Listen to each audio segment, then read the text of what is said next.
All right, before we get started, I do want to thank everybody. This is our first in-person meeting, and that everybody has come outdoors and have actually started to interact. So we hope to see more of this and larger events as we go forward. So thank you all for, I say, getting out of bed, I guess, this morning, so we didn't see everybody on Zoom. We will be videotaping this, so we will have this out, and the link will be out there of the event, so you'll do see that on social media. That's part of what we are doing. I just didn't want to let it out just so that everybody would just stay home and watch it from their bedroom. So I do again appreciate it and thank you. And I do want to take a moment of silence for what is going on in Ukraine. And so I appreciate just a second, and then we'll get started with the event.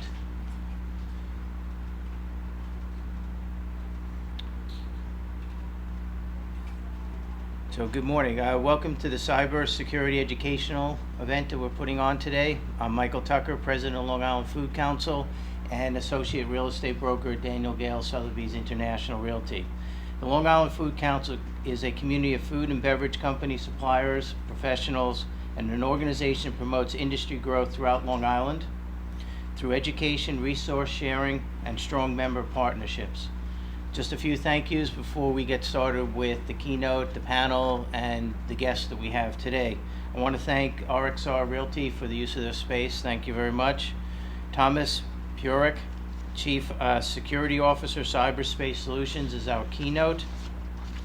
Our event sponsors today are Burden Accounting, Cyberspace Solutions, FuseHub, AIM, Advanced Institute for Manufacturing, MTRC, Manufacturing Technology Resource Consortium. The Long Island Food Council sponsors, which are Barry Shapiro Financial, Brown Altman DeLeo, Certified Laboratories, Compel CEOs, Hotel Indigo, Mazars, Nixon Peabody, Water Lilies, and Witham, as well as many program partners. So you'll see them all in the pamphlet that we handed out to you on who we work with. And then a special thanks, I must say, to our Executive Advisory Board, which is Alan Cohen, the Managing Partner, Nixon Peabody, Craig Fine, the Managing Partner for Mazars, Thomas DeLuca, Vice President, General Manager at Arizona, Randy Shubin Dresner, President and CEO of Island Harvest Food Bank, Lou Biscotti, Partner at Markham, Rick Manola, EVP and Managing Director at North America Econom Inc., Rob Savatico, President, Chief Operating Officer of Gerald Properties, Christian Reyes, Vice President of Marketing and Event, Hotel at Indigo, and Merrill, owner of Zorns. Thank you, Merrill, for your time. Now I'd like to introduce David Altman, another board member. He'll be the moderator for today's event. David is Managing Partner of Brown, Altman, and DeLeo. He's an Executive Advisory Board member, a good friend, and our host for today's educational series. David, thank you. Good morning, everybody. How are you? Yeah, I could do this all myself, but I think my idea was to get off the stage, actually. And let you run, right. Exactly, I'm done for the day. It's the last time I buy you drinks. You don't remember that part of the conversation. Good morning, everybody. It's amazing how everybody gravitates to the back and to the sides of the room. It's unbelievable. Does anybody want to move forward a little bit since we're a little bit smaller group? Otherwise, no? Okay. My name is Dave Altman. I am the Managing Partner of Brown, Altman, DeLeo. We are a commercial real estate and commercial practice law firm based right here in Melville. I also am a member of the Long Island Food Council and sit on the Executive Board of Directors with my illustrious members, as Michael has mentioned.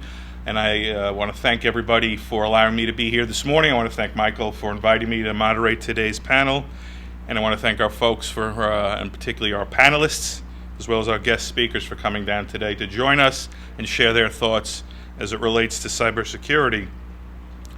You know, given the state of the world and what's going on and what we've heard, certainly over the last week now, sadly, one of the thoughts that does come to mind, particularly as business owners and operators here in New York and elsewhere, is cybersecurity and what the potential issues may be and problems that may arise as a result of retaliation from the folks over in Russia. And I think some of the questions we may touch upon today will get into that, how to anticipate potential issues, how to address them, and more importantly, how to prevent them. And you're talking to one guy who is certainly not computer literate. I wouldn't consider myself as such, but it seems to me the first and best point of cybersecurity is common sense, right? Typically, that breach occurs, and we've had it happen. I've had vendors who I work with routinely who've had it happen. It's a horrible, horrible experience. You feel violated, and obviously the consequences can be pretty severe, both to your business, economically and personally. And a lot of common sense is what, in my opinion, prevents that initial entry and breach. So hopefully we'll get into some of those topics today and talk about how we can prevent that going forward. So our first speaker today, in terms of our hosts and then our keynote speaker, we have Everton Enriquez from, let me just put on my glasses so I can actually see this, New York MEP Solutions, Director of Fuse Hub. Corey Albrecht, who I know drove down yesterday. Corey, good morning. Corey's the Director, Advanced Institute for Manufacturing, AIM, and the Mohawk Valley Community College. And Amin Kao, PhD, Executive Director, Manufacturing Technology Resource Consortium. Is Amin here? He's not coming. Okay. And then our keynote speaker is Tom Pierek. Tom, is it Pierek? Pierek. Pierek. That was very clever. So, that being said, I'm going to ask Everton if you want to come up and kick us off. Thanks, Everton. You're welcome. As David said, is that microphone working? Yeah. I guess, suppose so. Thanks, David. So my name is Everton. I go by one name. It's a lot easier that way. And I'm with Fuse Hub, and we are the statewide MEP Center. So some of you will ask, what's an MEP Center, and what do we do? So I know we're here to talk about cybersecurity, but I thought about it this morning, and we have so many experts from university and other places to talk about that. So what I want to talk to you a little bit about is what we do in New York State. We'll talk about the MEP system. I'll explain that to you, and how we help New York State manufacturers and how we help folks in the cybersecurity space. So we have in New York State 11 sub-recipient MEP centers.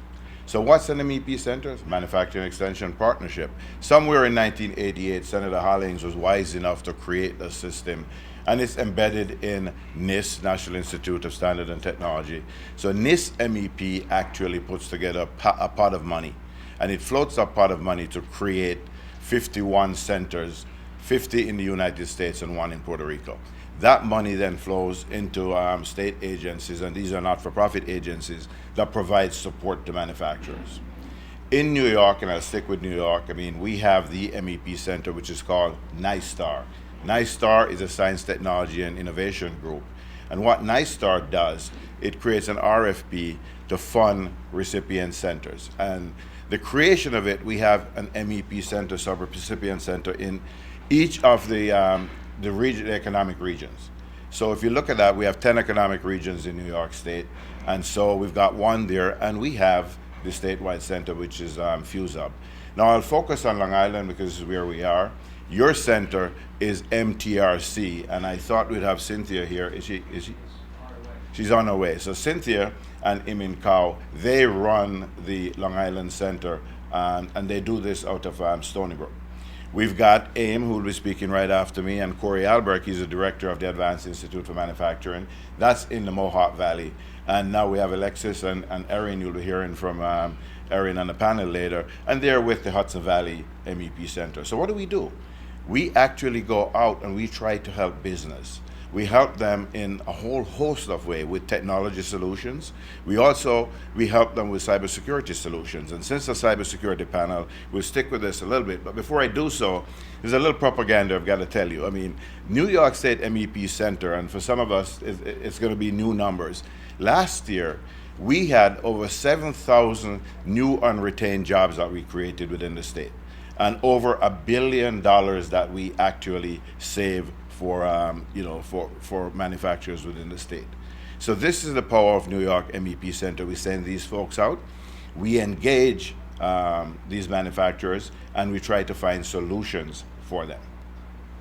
Now, when you talk about the cybersecurity aspect of it, Corey will go into the details of the grants that we just did, but I'll just talk about one, and it's the New York MEP cybersecurity grant that we just did. And this is in partnership with MTRC within Long Island.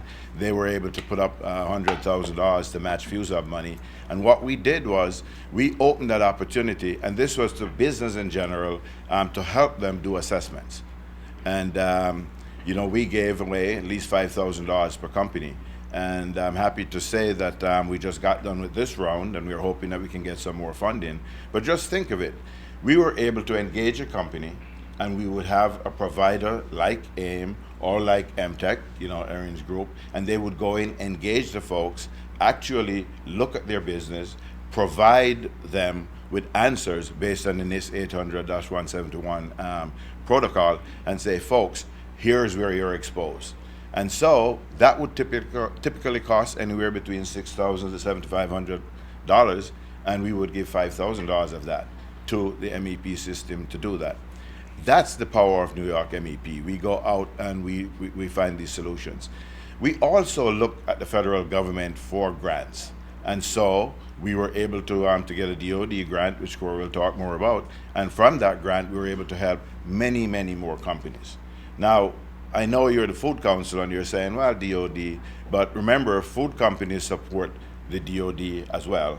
And we believe that as we go further, we'll be able to bring the food manufacturing business, into our family of companies that we support. So you're here, just want to let you know that, FuseHub as a statewide center, we're here to help you, to connect you to the other centers.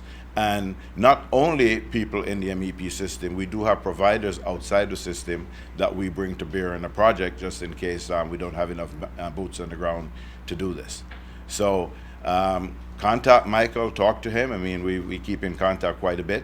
Contact Cynthia Kalan and Imin Cow at MTRC. And you can reach out directly to FuseHub. You go to www.fusehub.com, and just request an assistance, and either myself or one of my staff will get back to you, and we'll help you to do this. We actually think that cybersecurity is even more important than most people think about it. And we think the importance is not buried just in the technology, it's buried in the people. And so what we've been trying to do is get the word out and said, folks, you are the best guard against cyber problems. You have to be vigilant, you have to know what it is that you're doing, respect your company's data, and respect your own data, and take all the steps that you need to do to protect yourself from exposure, because we do have bad actors out there. So having said that, just think New York MEP can help you, and come to us, and we'll gladly do that. So Corey, you want to talk about the programs? Thank you. Good morning, everybody. As Everton said, my name is Corey Albrecht, and I am the director of MVCC's Advanced Institute for Manufacturing. So MVCC, in case anyone's wondering, it's Mohawk Valley Community College, and we are located in Utica. We have a campus in Utica and a campus in Rome, New York, and I'm the director of our MEP program, Manufacturing Extension Partnership. Everton did a really good job explaining from a high level what the MEP is and our mission, our vision, and how we help small businesses and small companies. I'm going to bring it down a little bit and talk specifically about cybersecurity in the Mohawk Valley and the good work that we've been doing across the state of New York. Here's a history of cybersecurity in the Mohawk Valley. So some may wonder or ask, why the Mohawk Valley, right? And when I think about that, I think of three main reasons. Number one, the Mohawk Valley is home to the Air Force Research Lab, AFRL, and they are in Rome, New York. They're on the former Air Force Base, which is now the Griffiths Industrial Park. AFRL has about 2,000 employees. They have an annual budget in excess of $2 billion, and the majority of the work that they do is in the cybersecurity space, in that arena, in that space. And it's not new. It's been around for a couple decades now. So over time, it has evolved, and people have retired and left the AFRL, and they started businesses.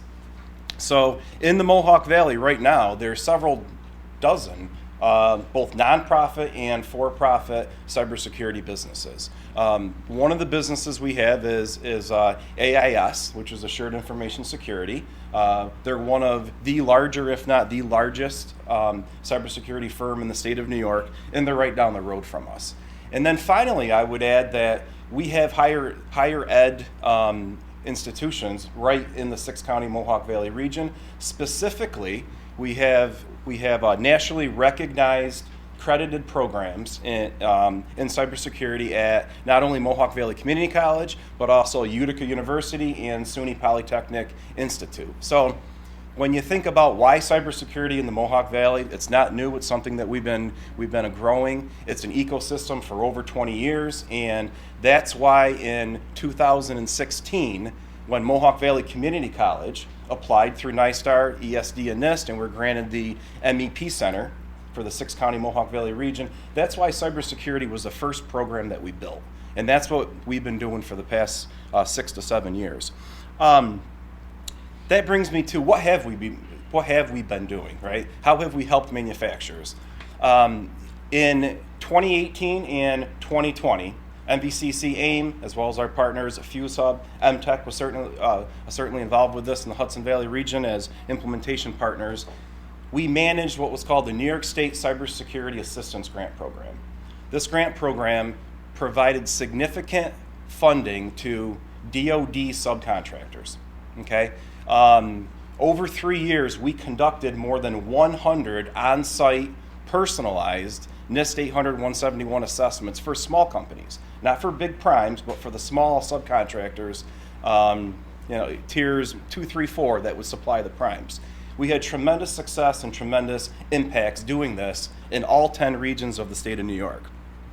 Also at this time, we felt like there were more companies that we wanted to help, and the grant provided only so much money that we could distribute across the state of New York. So we came up with a plan and implemented a Train the Trainer series. So basically what we did is AIM and MVCC constructed a 14-part virtual Train the Trainer program and distributed it through the grant program at no cost to more than 250 small manufacturers in the state of New York, teaching them how to do exactly what our professionals do and what the MTech professionals do. Again, it had tremendous success. All in all, we assisted well over 300 companies over 3 years, and we're very proud of that. And the final thing that the grant program did is it allowed us to create the first ever New York MEP Cybersecurity Guidebook. Hopefully everyone had the chance to pick this up on the way in. If not, they're right out there at the registration desk. This is very important. It's very critical. It's designed for small businesses. It was purposely designed for small businesses. Okay?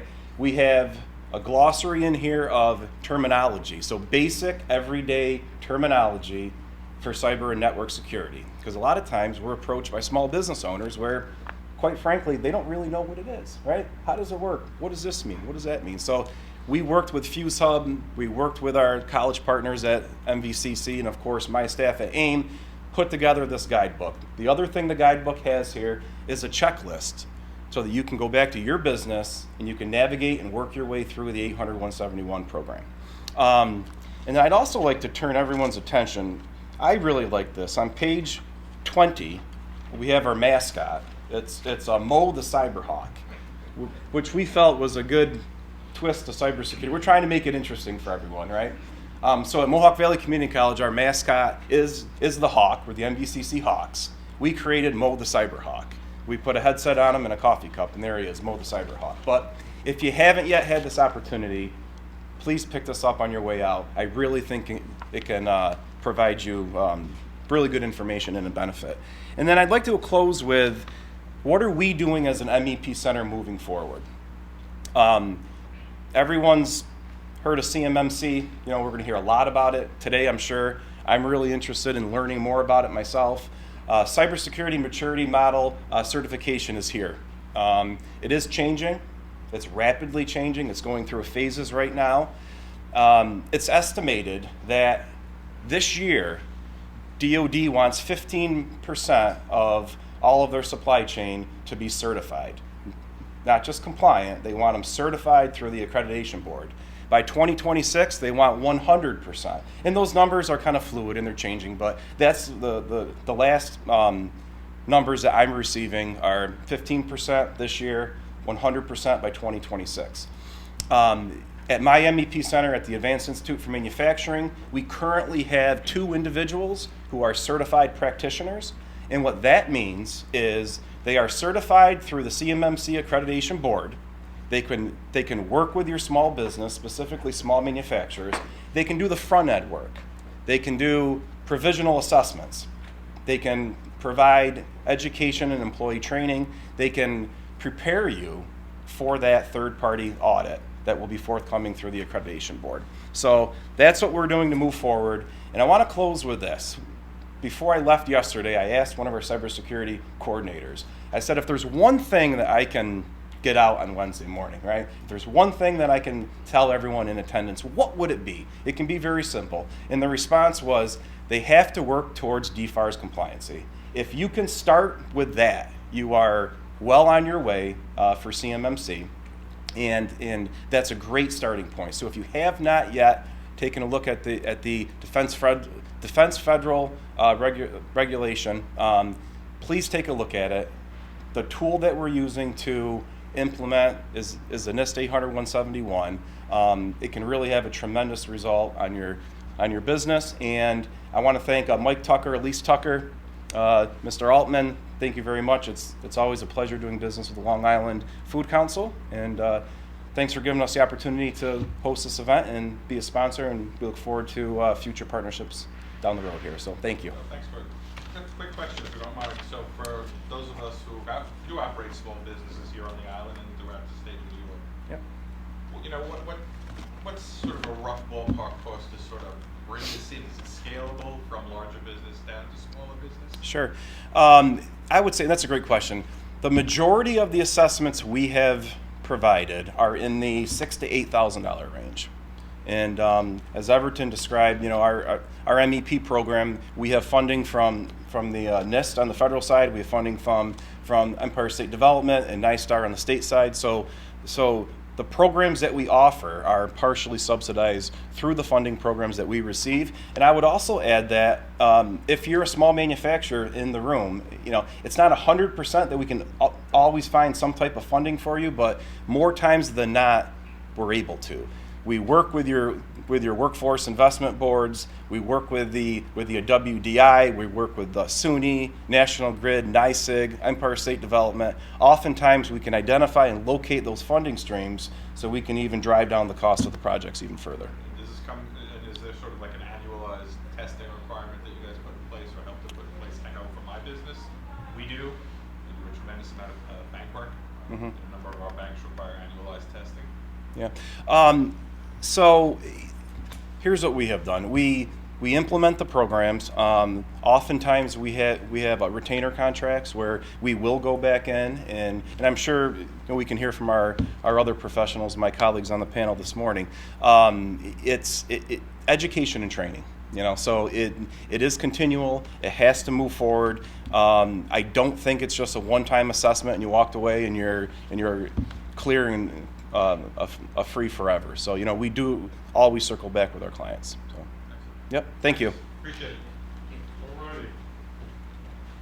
So Tom Pierek, who was our keynote speaker. Tom, you want to come on up? Thank you. Good morning. Woo! Okay. A lot of good stuff already. I was really glad to hear. We heard all the abbreviations, the NIST, the CMMC, and all that fun stuff. We had, it's all about risk, and it's not about tools, it's not about solutions, and common sense. One of my favorite words I've ever heard in my life, common sense. Too bad it's not all too common. So, let's kick the roadshow off. Really quick, I'm obligated to do this so you know they didn't just find some guy wearing Star Wars socks out in the street to talk about security. I am wearing Star Wars socks. I've been doing this as my focus for 10 years. I've actually been doing security between 15 to 20. It was always a part of what I did, it was part of my day-to-day tasks. I have an IT help desk and system administrator background first, so IT, securing the systems, then a real focus on security. One of the first places I broke in was GRC, right? That's governance, risk, and compliance. So fun stuff. Writing policies, doing assessments, coming out of assessments, the real exciting bit of security. Not in any particular order. This is going to be the running theme for today, at least for me. What is security? What do I need to know for my business? Where should I start? What are the things I need to be worried about? What do I do for help? Where is my focus? What's with the acronyms? I don't know why. We love acronyms. And we love them to the point where we actually have some acronyms that have 3 different meanings depending on the context. And then when you ask the security person, well, what does this mean? We go, how do you not know? Right? There's an arrogance that our team has kind of been saddled with in our industry, and I'm trying very hard to break that. The one I will keep with, something you should always ask somebody when a concept comes up. I didn't get a chance to read the guide, but I love the simple glossary idea. ELI 5, ELI 5. Someone comes in the room, they start babbling a whole bunch of technical cybersecurity speak at you. Stop them. Explain like I'm 5. If you can't simplify terms for somebody to understand it, you're doing no one any good, right? Businesses need to be able to, that was a tough one. Businesses need to be able to process the information, otherwise it's useless, right? Okay, so, all that being said, I would like to start and just get some of the general basics out of the way. So this is not going to seem weird to anybody.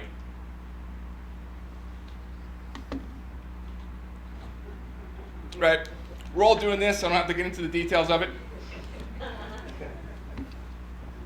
Please don't take a screenshot of this and bring it to your IT guy, because I have to explain a couple things.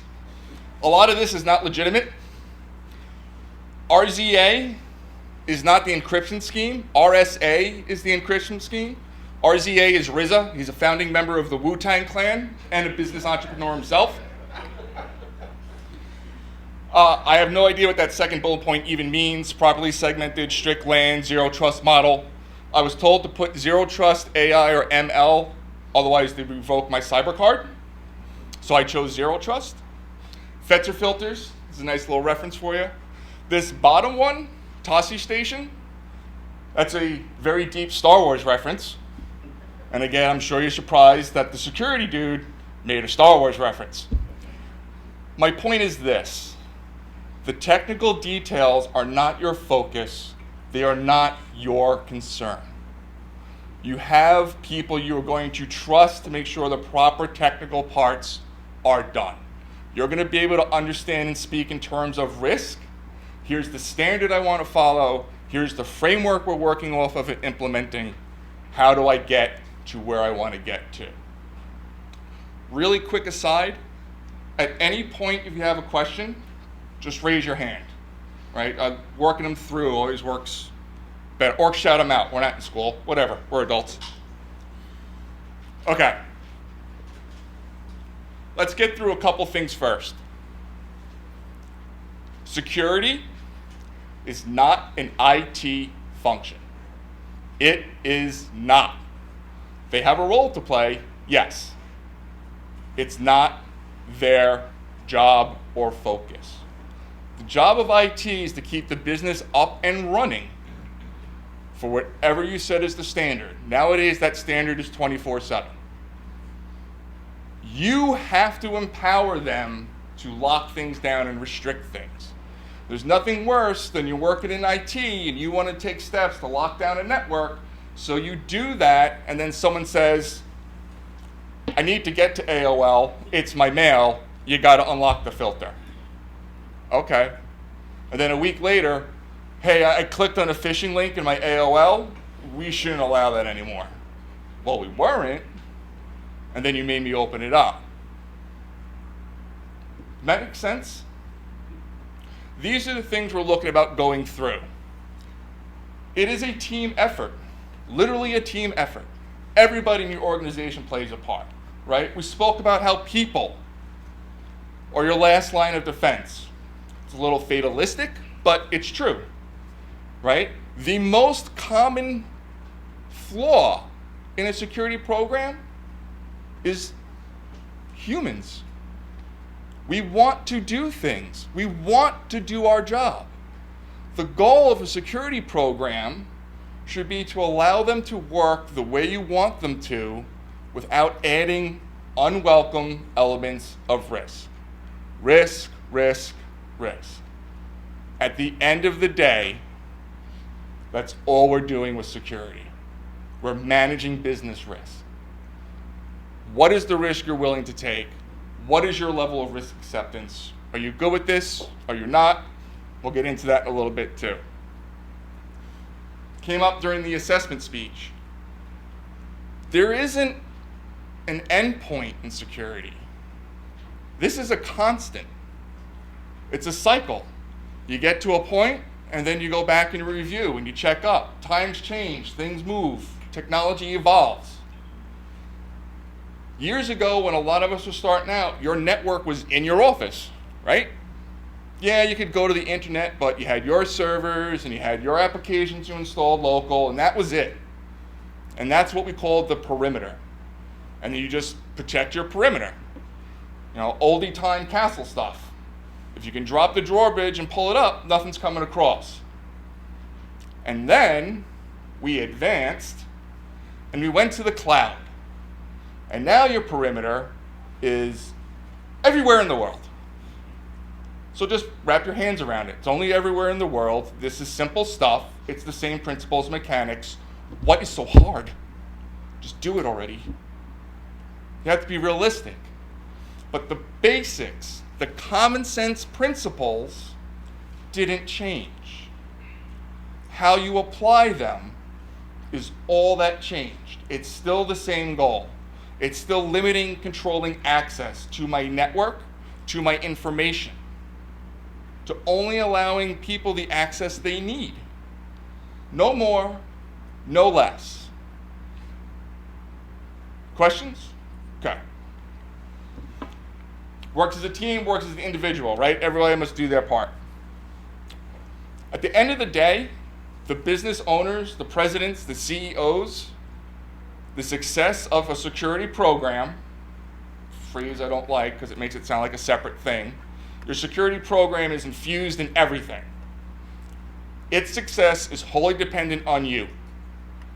Your support, you're empowering your people, and you establishing the plan. That's it. That's all that happens. Yes, that is intentionally written in Yoda speak. The biggest misconception I hear a lot is, we're not that big, I'm not a target. Okay. I don't have anything of value. Okay. If you have nothing of value, what are you charging your customers for? There's got to be some kind of value, right? You're willing to sell it. People are willing to purchase it and use it. That has value. That's the nature of things. That's it. Otherwise, no one would be buying it. Target got hit. Big news. Home Depot got hit. Big news. Equifax. Anyone familiar with the Broadway Deli in California? 5 years ago, roughly, Broadway Deli, small deli, not a big fancy thing with a deli name, was victimized by a data breach affecting their credit card information. Broadway Deli went out of business. They couldn't afford to pay out all the lawsuits. The legal fees alone crippled them. Didn't make the news. Within the last year, a medical group consisting of 5 doctors in the Midwest, I want to say Ohio, but I don't have total recall, hit by ransomware. It was cheaper for them to close their doors and retire than it was to fight the ransomware. 60% roughly at last count of small businesses do not recover from a data incident. And I say data incident, not a cyber incident, not a breach, a data incident. There is this mythology we allow to be created by only focusing on the big ones that make for sexy headlines. Target suffered, Home Depot suffered. People stopped shopping there for a while. They had the capital to withstand that. 60% of businesses, small, medium, you have 6 months. 6 months, your doors are closed. That's it. Thank you for playing. No coming back. Here's your cash out. It's not just your environment and the dollars you make that you have to look at. That's not what just affects you. A lot of things have come up recently, supply chain. That's huge. When you're looking and you're assessing your business, your risk, what do you need to function? We're an awesome deli. We sell great meats and we just opened a butcher shop. Okay. JPS, the primary meat processing plant, just got hit with ransomware that closed for 3 days. You have no meat supply. Was that ever part of what you looked at from a model of risk? Did you even consider the external forces inside? If you want to lock down your company completely, I can give you 3 very basic steps that will all but ensure you will not be hacked. Step 1, completely disconnect your company from the internet.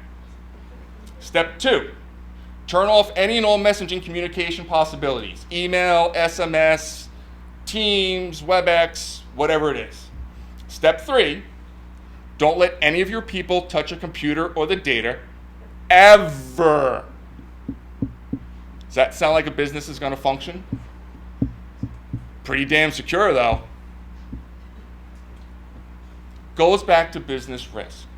Your security model has to allow the business to function, and you set that standard. Success starts at the top. What's your risk appetite? That's what really all I mean by that top bullet point. Anybody ski, snowboard? Okay. What's a bunny hill? What's a double diamond? The difficulty levels, right? The bunny hill's the thing you kind of, hey, I'm kind of learning and it's safer. And the double diamond is, I'm willing to break stuff of myself. You set that risk appetite. You tell me I need my business to be as safe as possible, and I will tell you these are all the things we need to lock down. These are how we should be configuring servers. Configuring? My father was an English professor and he just rolled over in his grave. These are the things we should lock.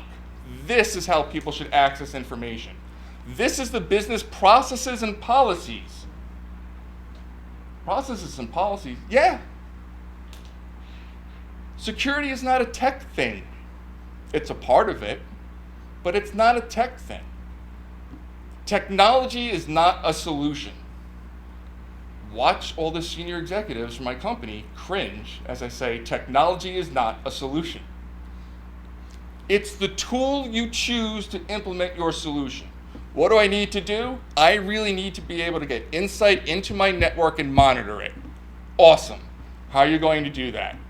Here's a tool I can implement that works for me, right? Not the solution, the tool. Tool's just as important. Say you want to build a house. You have no background, no carpentry skills at all. I'm going to bring you this $1,500 titanium steel circular saw. Have at it. Okay.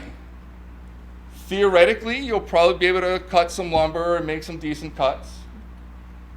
Odds are, someone's losing a finger, and it's probably going to be you because you're forced to do it.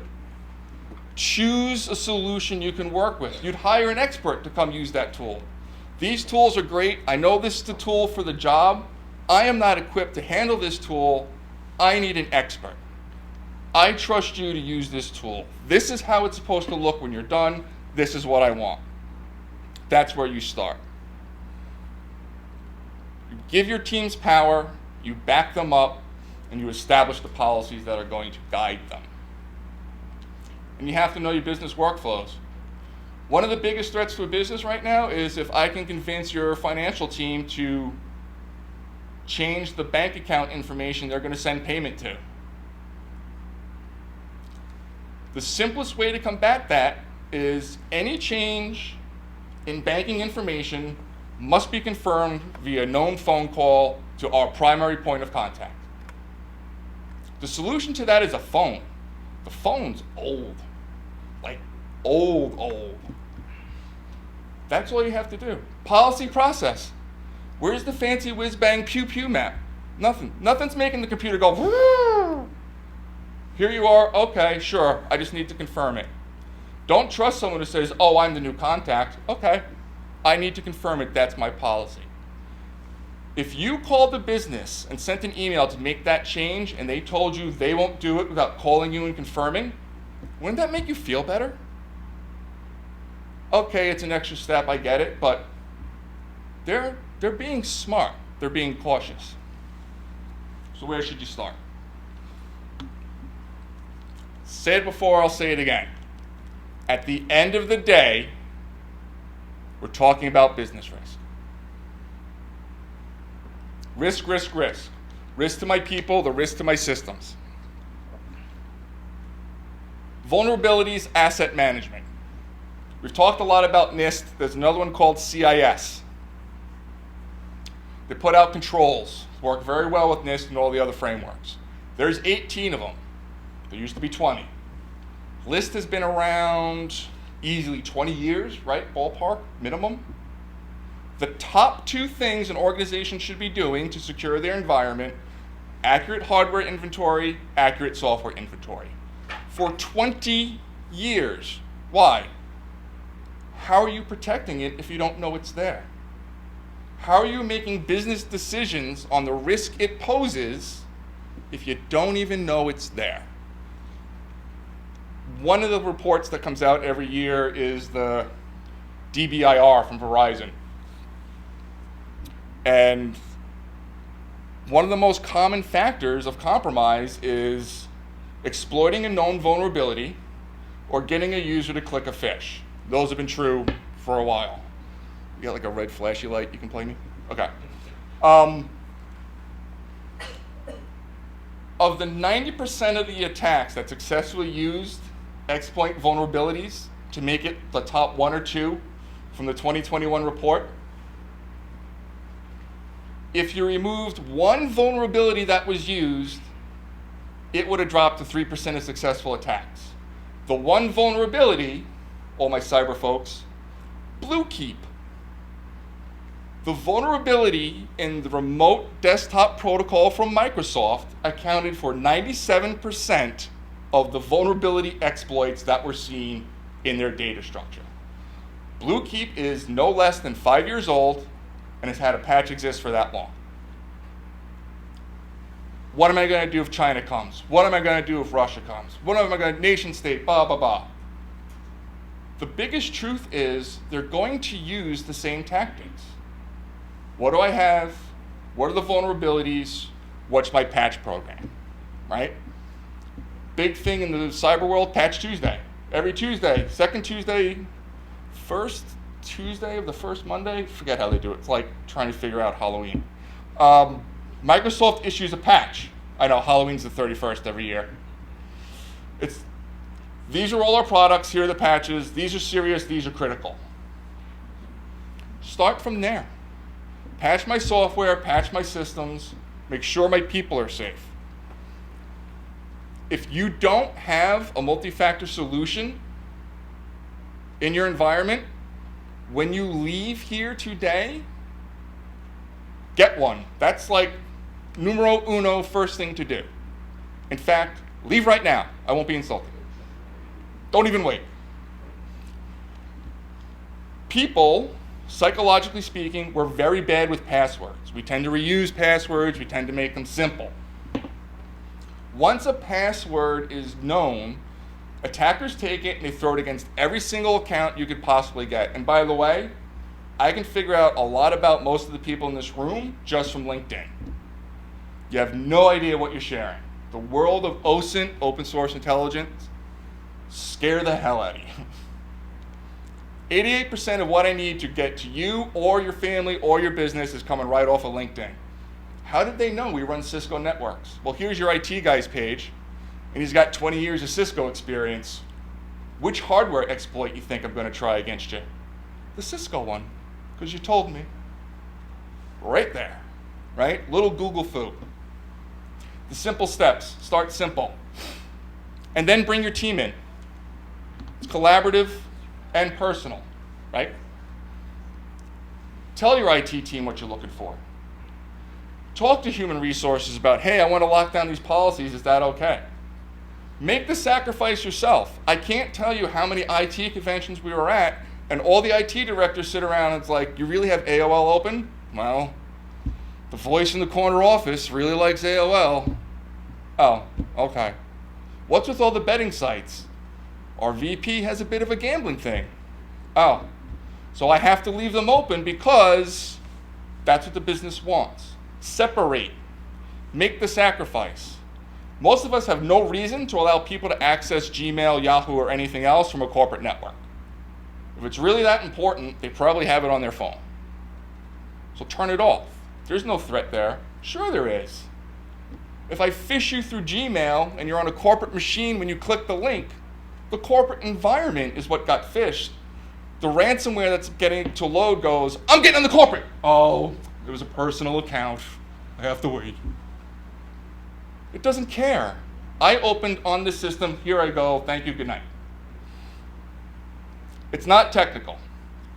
Groups like this talk to each other. What are you seeing? What are you hearing? What's the fear? What the hell is zero trust? People keep talking MFA. Where are you? Start. Pick a standard and start. 171 is a good one if you need it. If you don't need 171, it's a bit of a lift. Start with the straightforward one. CIS, Cybersecurity Framework from NIST. It's there. Here you go. Start here, and then you can elevate to move on.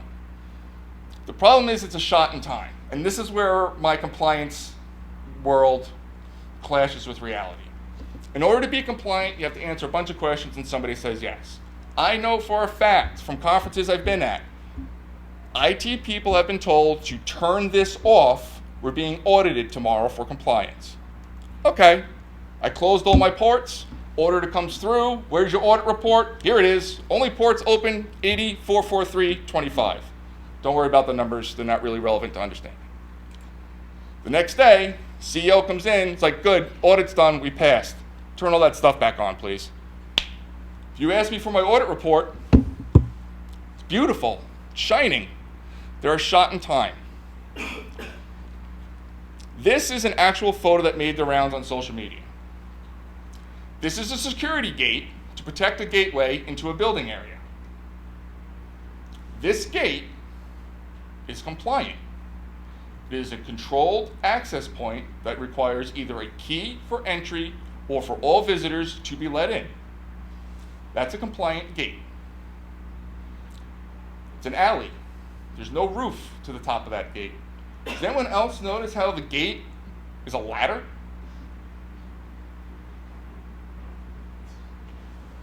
Climb the gate, you're in. Compliant. Don't start your security program from compliance. All the compliance parts, it's all the same basics they want to make sure you're doing. They want to check it. They want to know that, yes, this has been done, and that has been done. If you're doing your security program correctly, compliance becomes checkmark stuff. Do you have MFA controls? Yeah, we did that ages ago. That was dangerous. Do you have a proper vulnerability patch management program? Absolutely. If you wait to start your compliance, you have a laundry list of stuff you're running around to do, and compliance questions don't come in order of priority. The other items do.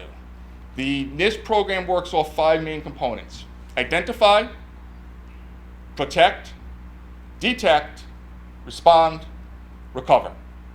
Identify everything you need to control and protect. Then issue your protections and your controls, policies, rules, technical, or paperwork. Now detect. Can you detect if that control is not working? Can you detect if that control has been breached? Respond. When you detect something went wrong, can you actually do something about it? Or is it just like the commercial of the guy watching the people rob his house on his phone at the soccer game? That sucks. I detected it, all my stuff's gone, but I saw it happen. Recover. Can you get back to normal? What's your time? There's nothing worse than having a business recovery plan. How long does it take? 5 days. In 5 days, we are fully up and running. Cool. How long can you be down for before your business falters? 48 hours. Okay. You have signed off on a recovery plan that takes 3 days longer to implement than your business can stand to be down. That's a common sense problem, right? Somebody didn't do day math correctly. People are not the problem. They're going to make mistakes. How many people watched the Super Bowl? How many people clicked on the QR code screen? Come on, be honest. How many people wanted to click on the QR code screen? Brilliant marketing. Every security person in the world lost their mind. How could you be putting QR codes? People are curious by nature. Show them something they want to click. Hey, you won the lotto. Cool. Hey, free PTO. Cool. What could this be? I don't know. Click it. It's not a flaw. It's how we are. It's what we do. Teach them to know what the risk is. Teach them to verify first. A lot of people say trust but verify. I don't. Verify first. Then ask if you can trust. Then trust. Starts and ends with you. Starts and ends with how you empower people. It's not that complicated. It just sounds scary. Questions? Yes? A picture for us of what's been happening with cyber intrusions, whatever, over the last 5 to 10 years, so that we can understand what we're facing. Sure. So go back. So the question, I don't know if everyone heard it. Can we paint a picture of what's been happening the last 5 to 10 years in cyber intrusion? How many people think a hacker is some weird dude in their mom's basement with the hoodie on? You're working off the 5 to 10-year-old thought. Okay? That's where we were. It was people just looking to mess around. The big thing was clout, bragging rights. Look what I did. Look who I took down. Look what I infiltrated. Then all of a sudden, someone realized, you know, you can make money doing this. Criminally, but you can still make money doing this. And it grew. And it became a combined effort. One of the things that wasn't really a part of today is the old, I don't have to outrun the bear, I just have to outrun you. That's how you stay safer. They're looking for easy attacks. These cyber criminal groups nowadays, they are literally businesses. They have a hierarchy, they have a help desk, they have a business model. They do a cost-benefit analysis before they pop a business. If it's going to cost me too much time and too much money, and the rate of return isn't good enough, I'm moving on. You're not worth the business effort. So the nation state stuff, that gets a lot of press, and that's what everybody hears about. Most of us are not going to be targeted by nation states. Quite frankly, if we are, we're dead anyway. You can't compete with the resources. We have an entire country's military power against Frank and Annie in IT. Good luck to you. But the net they're going to cast for mass destruction, they're going to try to exploit all the known vulnerabilities and see what you have. They're going to try to phish your people, right? It's the same tactics and techniques. I don't care if it's ransomware, malware, or anything else. It's the same stuff they want to do. You hit the basics, you hit the hygiene, you'll be much safer. Hope that answered your question. Yeah, I like how you say empower your team, but it's also support your team. A lot of companies I work with, and they don't know what it is, or they don't implement an incident response plan, down to the user level, and users are afraid when they do what you say is curiosity. Oh, I clicked something, let me turn off the whole. And they forget to tell anybody. When you talk to the IT guy, they're all like, yeah, we have a great incident response. I'm always here. Somebody has an emergency, they call. Yeah, what happens when they click something? It took them somewhere else, and they were afraid for their jobs. They said nothing. That goes to exactly what I was saying. It's 100% true. You're all doing phishing awareness campaigns, I'm presuming, training.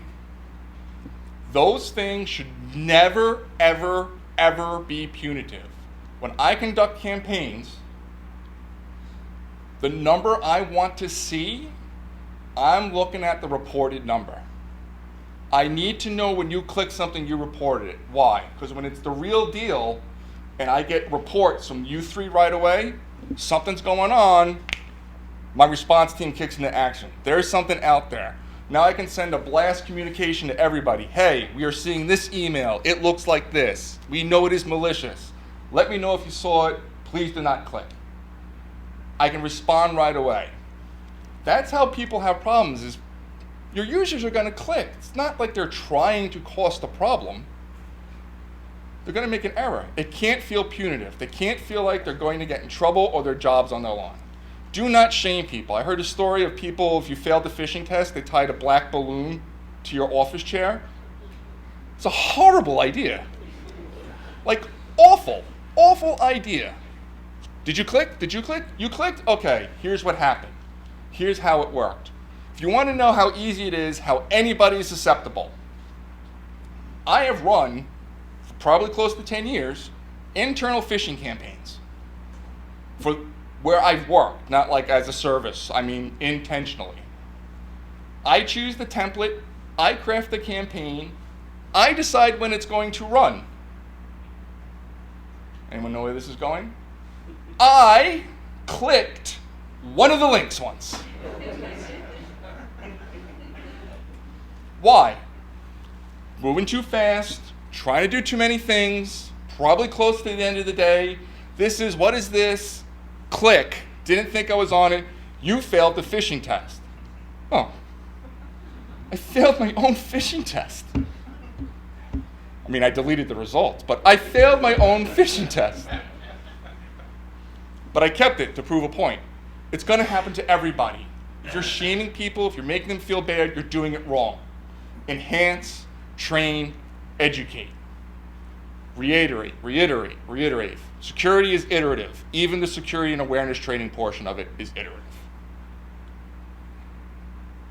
No, thanks. I think that's great. And I was going to say, there's got to be a psychological component to this. Oh, yeah. Staff, right? And you're sort of touching on that because people don't think in a binary fashion, and they never do.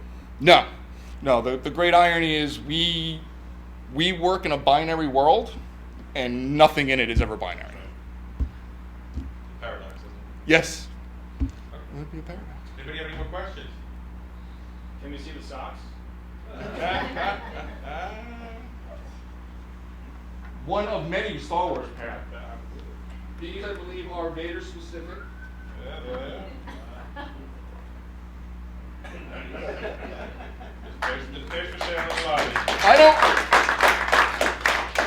I don't joke when it comes to Star Wars. John, move on to the panel. Okay.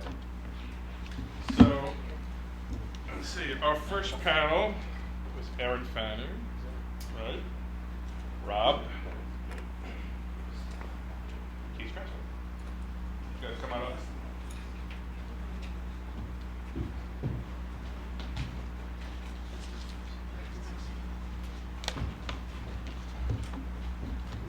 Let's give a little hand to Tom and Everton and to Corey.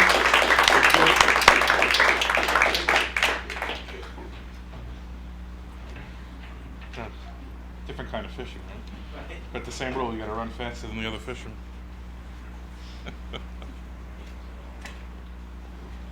Alrighty. So we're gonna move on to our first panel discussion. And I'll introduce each one of our panelists. You guys just, if you wouldn't mind, taking 60 seconds or so just to tell the audience about yourself. Erin Fanning, Cybersecurity Specialist and IT Manager from MTech. Erin? Hi, nice to meet everybody. I do cybersecurity at MTech, and a lot like Corey's saying when he's speaking, we go out and help small to medium-sized manufacturers get in compliance or start their compliance journey for the NIST 800-171 or more recently CMMC levels now. But very nice to see everybody coming out. Okay. And Rob? Good morning, everyone. I'm Rob Tokarszewski. I'm Vice President of Property and Casualty in the mid-market for USI Insurance Services. USI, very simply, is a all-inclusive insurance and risk management consultant. Sixth largest in the world. Most of the business, though, is here in the U.S. And really what we do is we look to provide solutions to the risk problems that businesses large and small have. And cyber continues now for the third year to be the biggest concern or biggest risk that company owners, large and small, CFOs, and corporate executives have identified as being the one that worries them the most. And I think it's because there's a lot of misunderstanding that's out there as to how, what would happen if, and I think that is probably the biggest reason why, it's an unknown risk still, and it's an emerging risk, and there's concern about it. And finally, Keith. Hey everyone, Keith Strasberg, Chief Operating Officer of CyberSafe Solutions. So I get to listen to Star Wars jokes from Tom every day of the week. It almost pains me, and it's humbling to say that I've been in cybersecurity almost 25 years now, starting with Big Five accounting in the late 90s. And CyberSafe Solutions helps small, medium business really level the playing field with today's cyber threats. We solve the people, the process, the expertise problems that they face. It's almost impossible for a small, medium organization to really have the depth, the breadth to be everywhere and paying attention. So our job is to monitor, contain, mitigate cyber threats as they happen, regardless of where people are doing business. Excellent. Well, thank you all for coming today. Appreciate it. So, prior to today, we sat down with the panelists on a couple of occasions just to put together a few questions that we wanted to sort of put out there for discussion, and I'll sort of take them in the order in which they were marked up. So we'll start out first, and I'm going to sort of rephrase it a little differently. I don't know if there is such a thing as a, quote, common type of cyber threat, but today, what is probably the most prevalent type of cyber threat that you're seeing, Erin? We spoke about it a little bit, but ransomware and other types of malware that get access through phishing and stuff like that is really big. Ransomware is very popular because it's very successful, and the hackers usually get money out of it at the end of the day, and businesses aren't prepared to deal with something like ransomware. So I think that is one of the biggest ones in today's field that everybody should be conscious of. Keith, what would you say?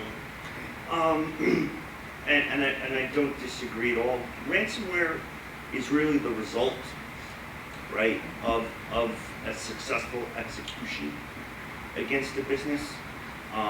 If you have a user, a human who makes a mistake, you have an IT professional who makes a mistake and they're able to exploit that weakness. Right up there with ransomware, right, disrupting business, costing money, is really the business email compromise. They get somebody to wire cash that you can never recover. It's just dealing with 3 different companies who all made that mistake this week. More than $1 million. Happens all the time. So, Rob, you're the guy who sort of gets called after the horse is out of the barn with these cyber attacks. What do you say to your clients in terms of implementation to guard against? You're the risk mitigator, and obviously we all love insurance companies who love not to pay out. So, what's the advice that you provide relative to these ongoing threats? Well, it's gonna vary based on the company, and unfortunately, our keynote speaker took so many of my talking points. So the good news is I'm gonna reiterate it, but then I'm gonna look like I'm just kind of jumping on board. But there were, a couple things. One is risk. What is risk? Risk is really, what's insurance? It's how much risk you want to hold on to and how much you want to offset and offload to an insurance carrier in the form of the policies and premiums that you're paying. So really identifying or knowing, we always work towards or work with looking to understand for business, regardless of the type of policy, but in this case, cyber. What is your biggest risk, your biggest concern? What is it you're looking to protect? And what is in your mind, what is the thing that you are most concerned about? And then work from there. How risk adverse are you? How are you? Kind of the skiing metaphor. How much risk you want to hold on to, how much you want to offset. How do what's your risk profile? And then in identifying that, you kind of then work into, okay, what are the contracts, partners, personnel. You need to start to take a look at all of those things to get a better understanding of where those vulnerabilities are.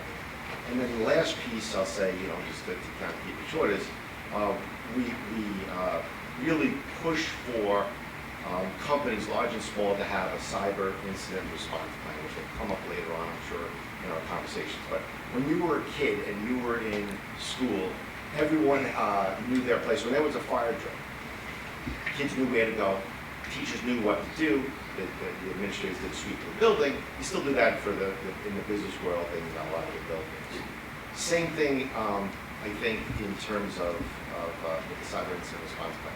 If there is a breach or a cyber event, as it says, how's your company going to respond? Because honestly, Tom had a very good statistic that I'll back up, is that small and mid-sized businesses, if they suffer a cyber event or a breach, 60% of them will wind up going out of business in less than 6 months because they just couldn't handle it. And one of the reasons that they couldn't handle it was the preparedness before time, because you need to be able to respond, and there needs to be steps. And the last thing you want to do is to think about who has responsibility to do what after the fact. So the cyber incident response plan is integral to a business moving forward. Just because it's a good moment, in terms of thinking about your business, if something cyber happens, have you ever thought about what step one might be? Right? Most people think their cyber response is all technical. There's a huge amount of legal, communication, and non-technical things that you need to execute quickly in order to survive, recover. Who's your first phone call? It's not a bad one, right? So, that plays in very well to where Rob was just talking. So,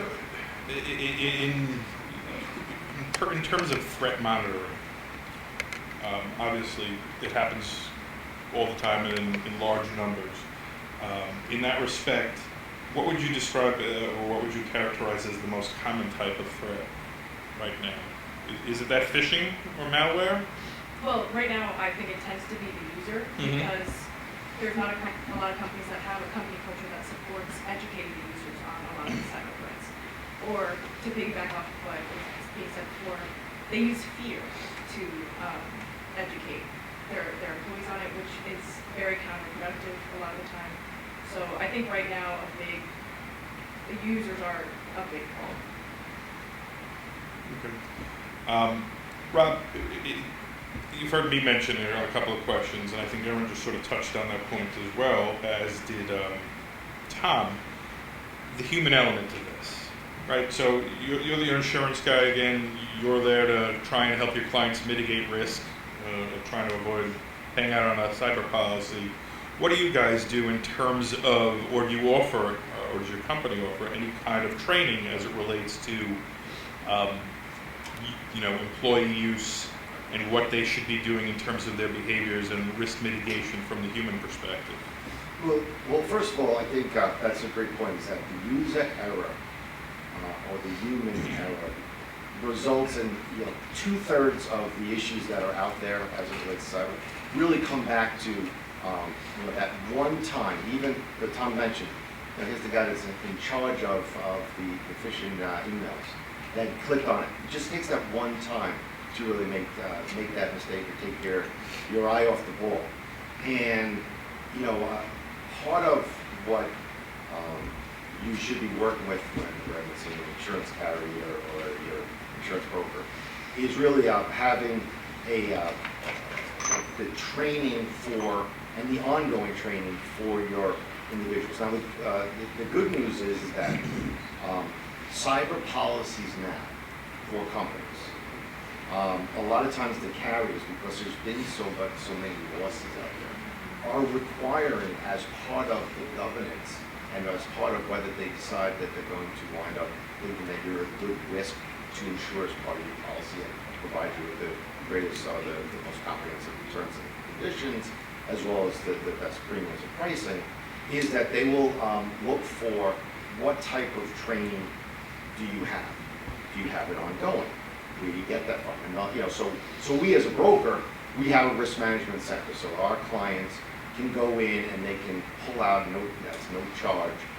There's different programs that they could then have there, just like for if you were transportation, you have drivers as part of the transportation company. They got to go through a driver training session. Same thing with the cyber, is, you know, kind of understanding what not to click, because again, 2/3 of what we have found and what we are seeing, 2/3 of the issues, whether it's a social engineering where someone's clicking into the wrong email, to a cyber breach because they inadvertently put a USB stick that they had found on their desk and they thought it was there, they put it in the system that really corrupted their system. To you know, there's so many different elements that someone could really fall for. That's out there that the training needs to be there. There's some great online stuff. There's a lot of partners, and then, like I said, brokers and carriers will have you know, the training elements.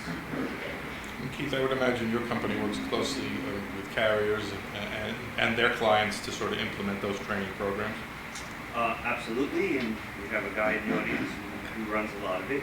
But I'm going to bring into the conversation something else that we touched on a little bit. It is the unknown. How many people here have any idea what's going on in their corporate security right now? Is it a guess? The IT guy's handling it? So there's a lot of gaps in understanding how your security controls are performing, what the threats that are being executed against them on. You know, we were talking about protect, detect, right? Respond.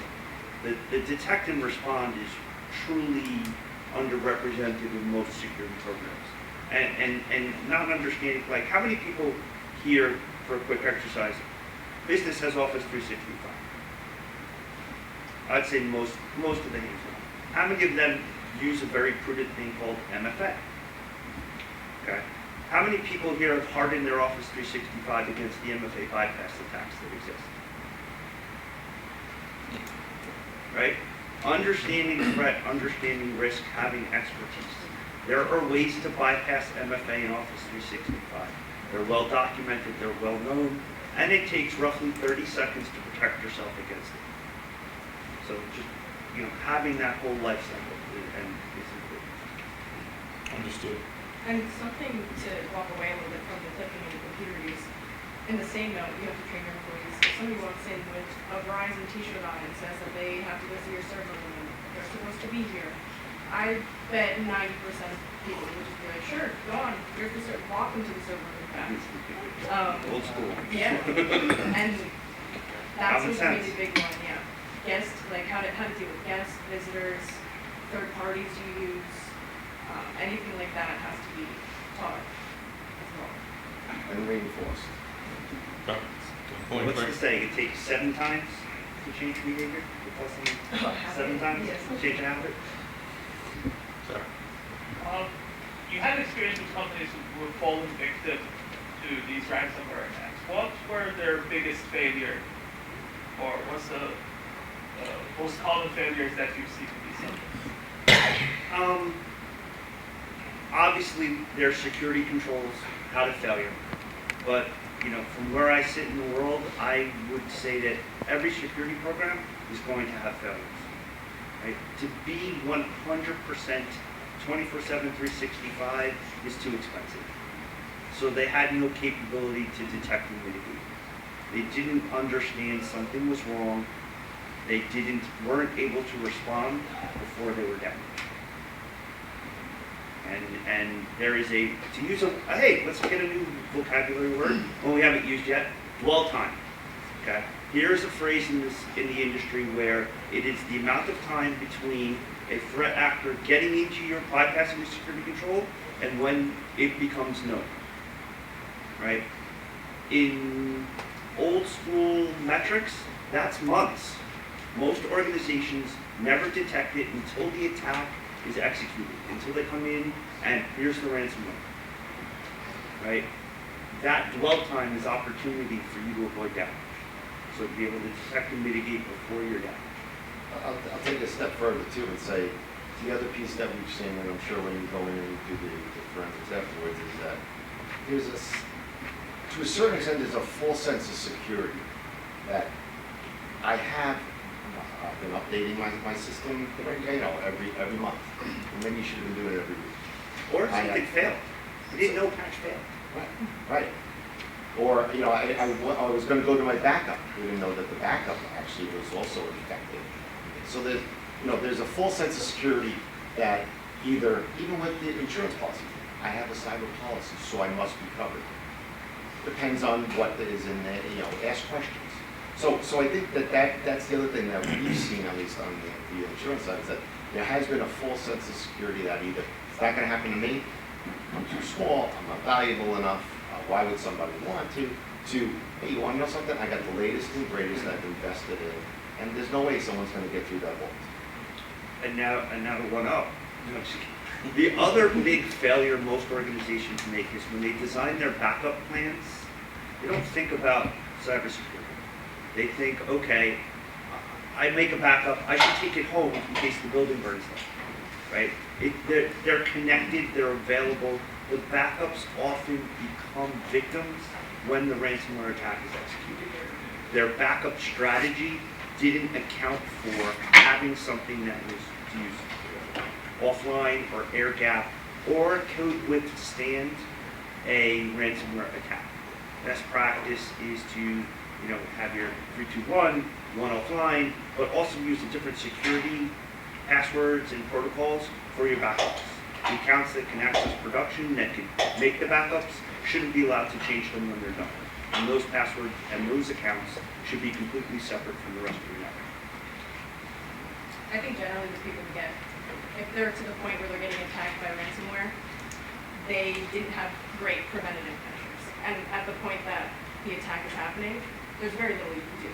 You can hope to get a decryption key, which, good luck.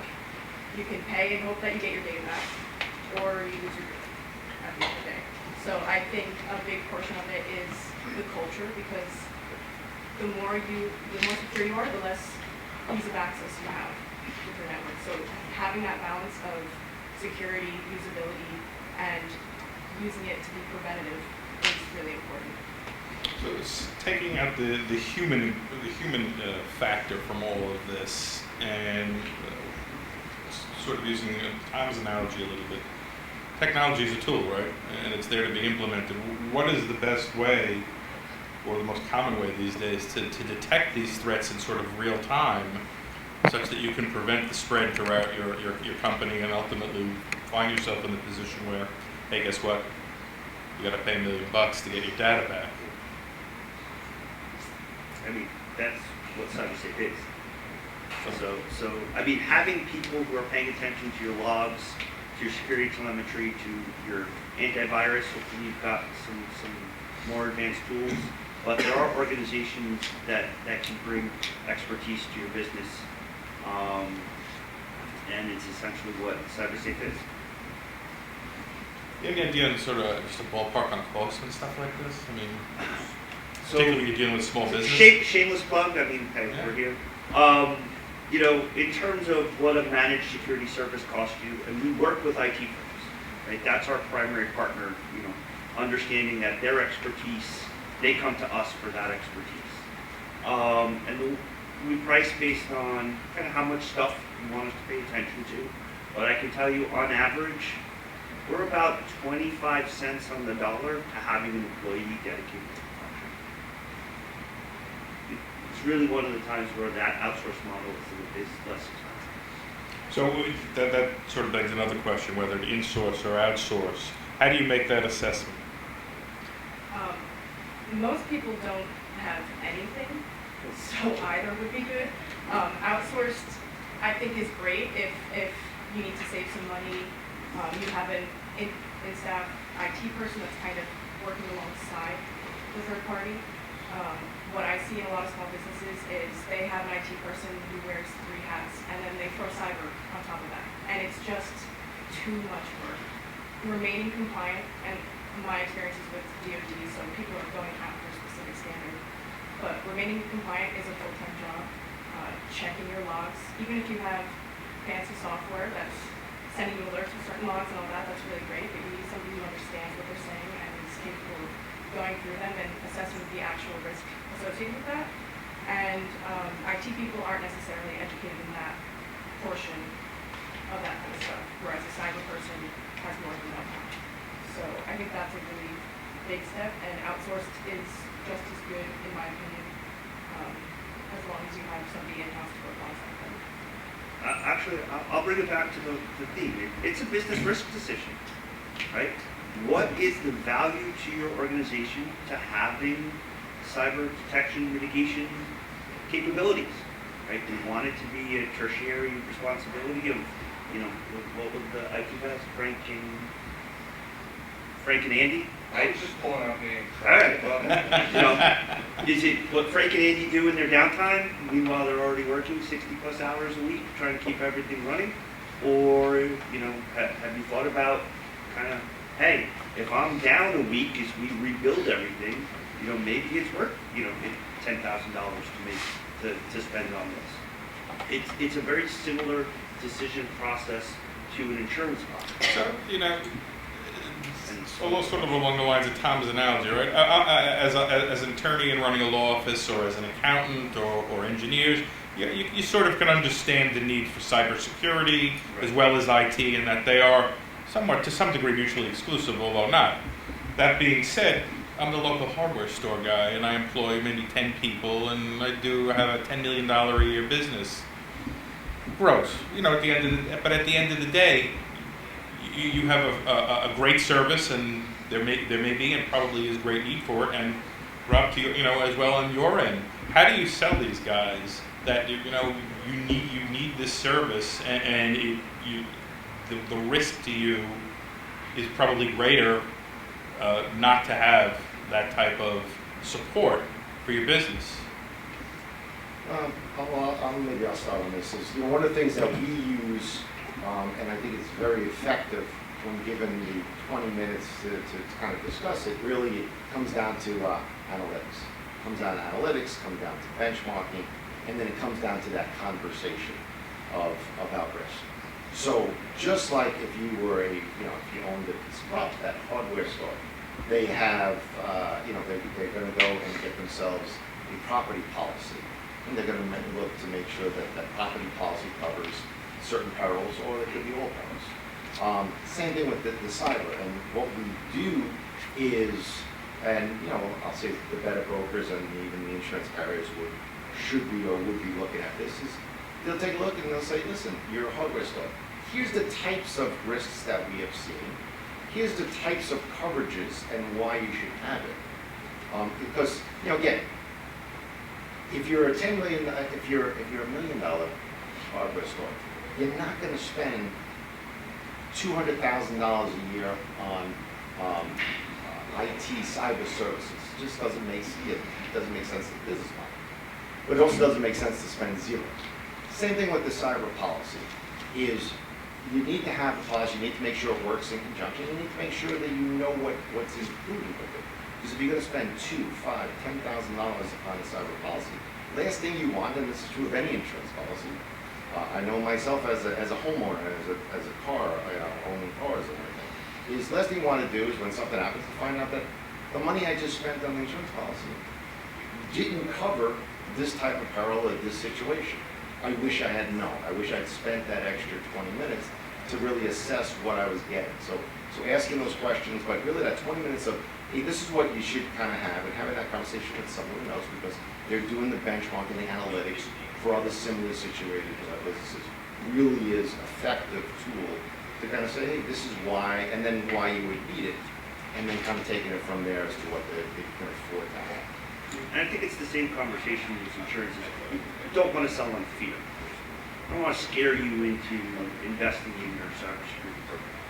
What we like to do is value, and he's exactly right.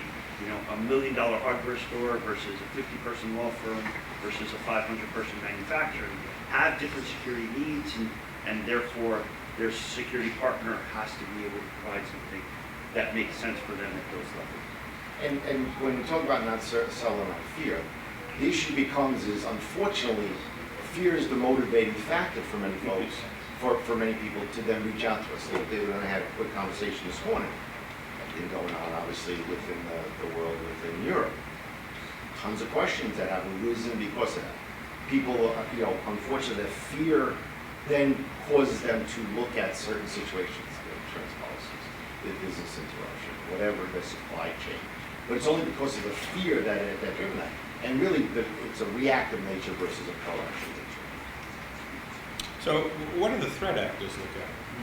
What do they use to sort of select the target and say, your business seems like it's easy prey, I'm going to come after you? I mean, I think, I've said it before, but they kind of cast a wide net.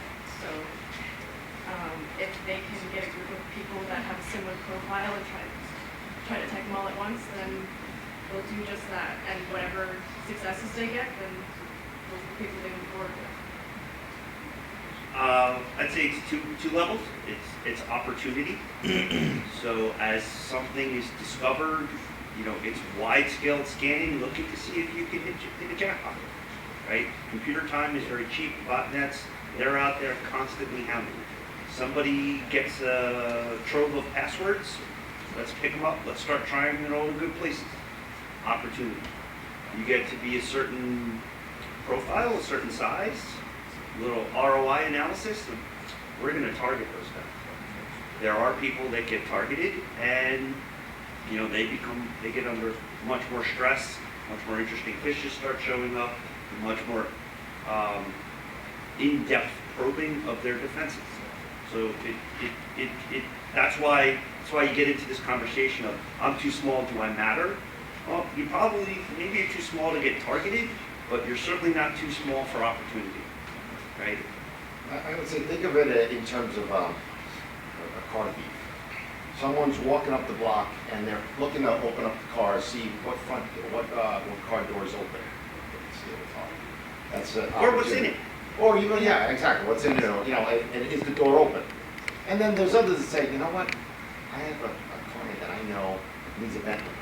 I'm going to target, I know that house at the end of the block has a Bentley, I'm going to specifically go with it. So again, opportunity versus, you know, that targeting, they're both out there. Now the other thing too that I think that kind of plays into it is that you may be small, but you're part of a bigger ecosystem that you're involved in. So remember, you may think of yourself as small potatoes, but they may be looking to target you specifically to get to a bigger fish. You have folks within your supply chain that maybe have the latest and greatest when it comes to a lot of the cyber protections, and you don't.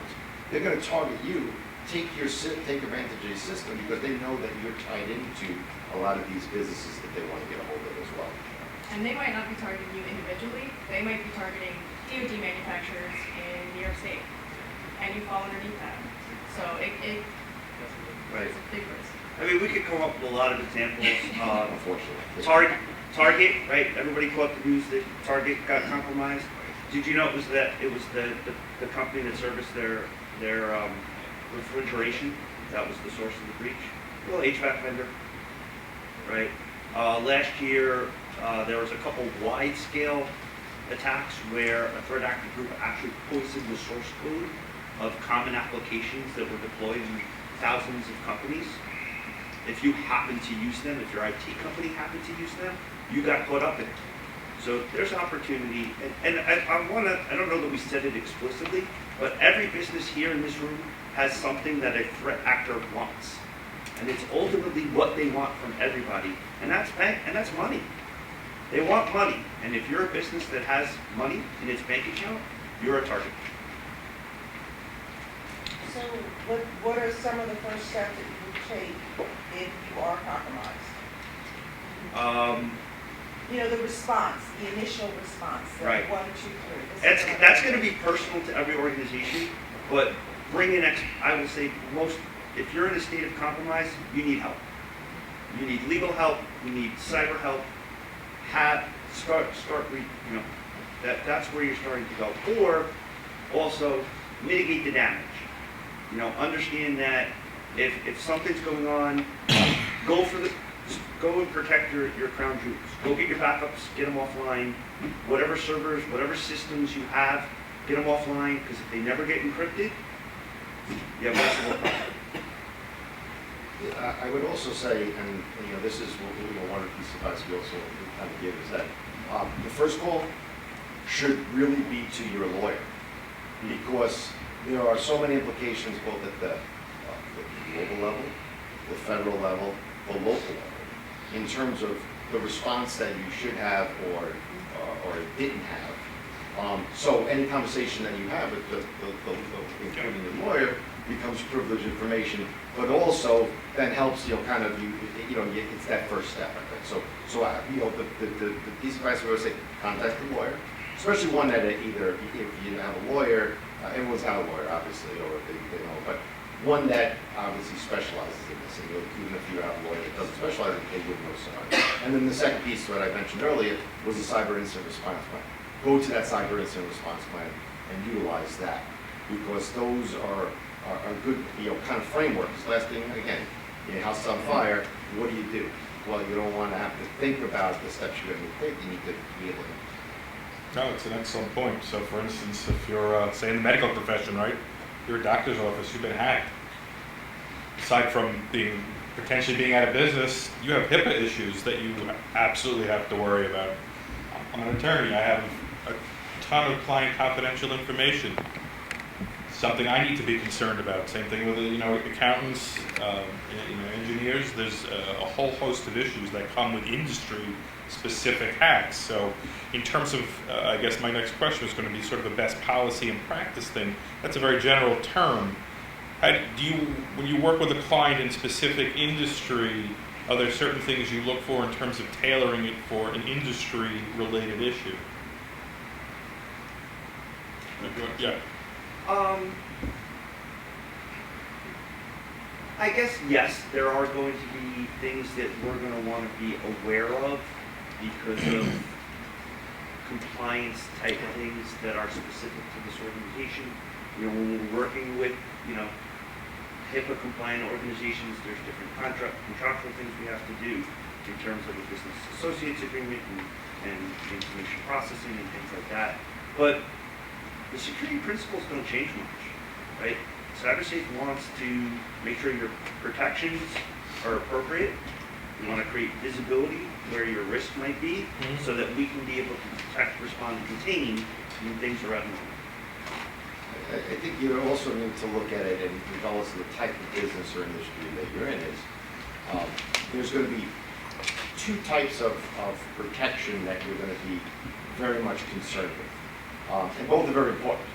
You have the first party protection, which is for yourself, business interruption, cost of ransomware, reputational costs, and then you have third-party considerations, such as confidential information from client data that's there. Regulatory issues that I need to be aware of, that I need to respond to, that impact, the ecosystem that I'm involved in. So that's the other thing too, is looking at your first party and your third party protections. From the insurance perspective, is there any overlap between, say, your general liability and your cybersecurity policy? That's a great question, and that's one of the things that we push a lot. Because I know a lot of people probably would rely on general liability, not having cybersecurity. Well, and that's the thing is, so in the, I'll say, and it shows you, in the last 3 years how far things have come. You talk to folks that said, Rob, don't worry about the cyber piece. I have it covered. I have a crime policy. I have something in my general liability piece that talks to any cyber issues that I'm going to have.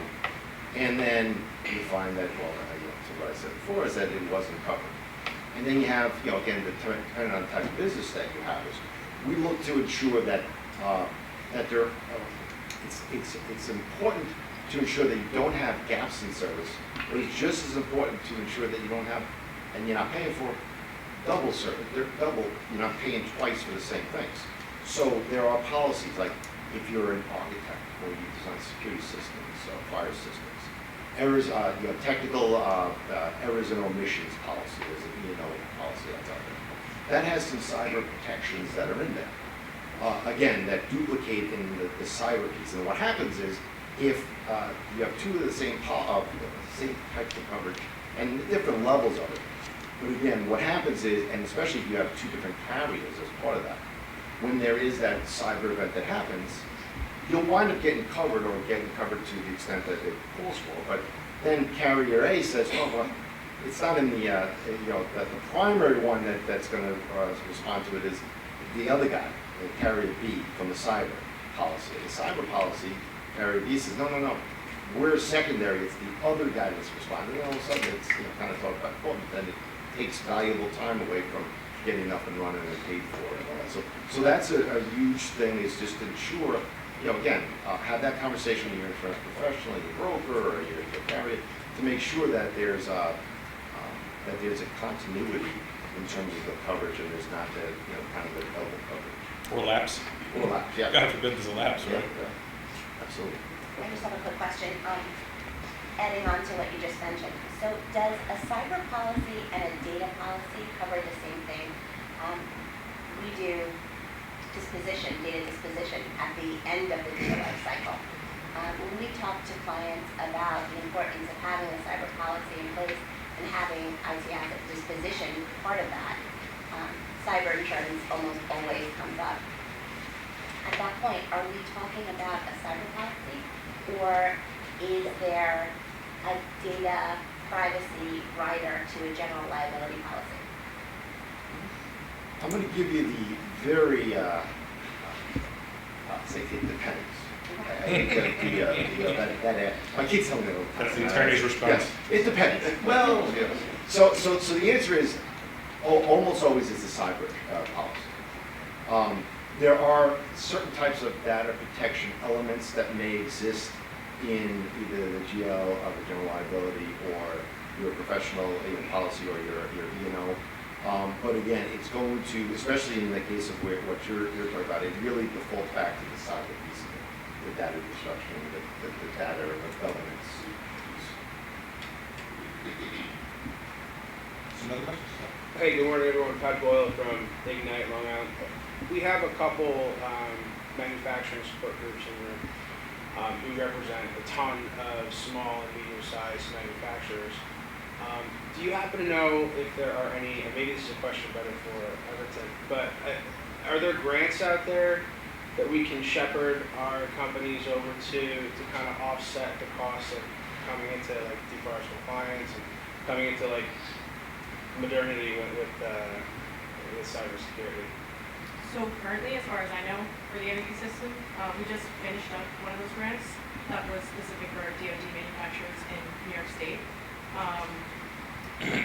There's nothing that I know of currently right now, but if you ask me that question again in 3 months, that could be a different answer. I'll ask it. So usually something comes through, so definitely just keep contact up with MEP centers, whatever you're looking at.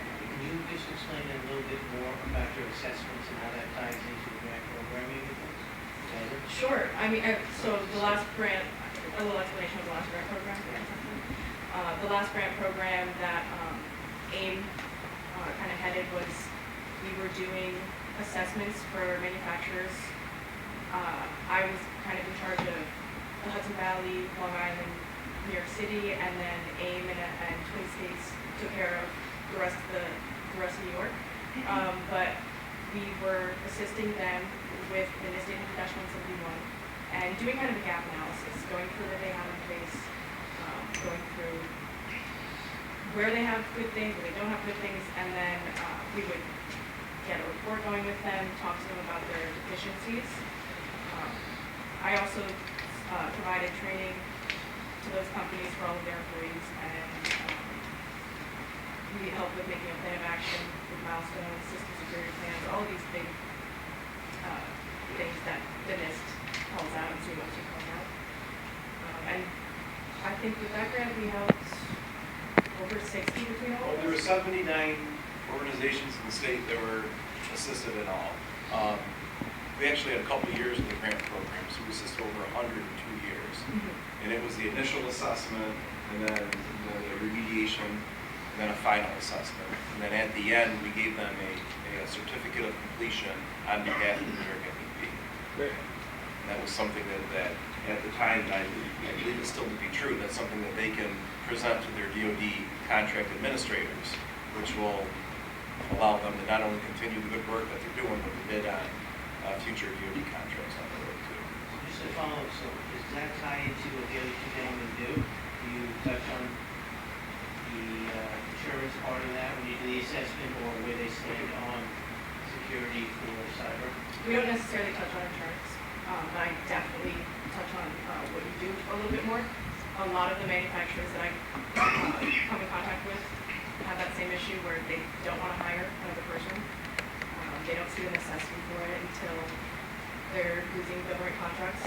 So people just throw it onto their IT person. So it would be a great resource to hire somebody like that, third party, to assist your IT department, even if that's another third party, whatever it ends up being, because everybody's different.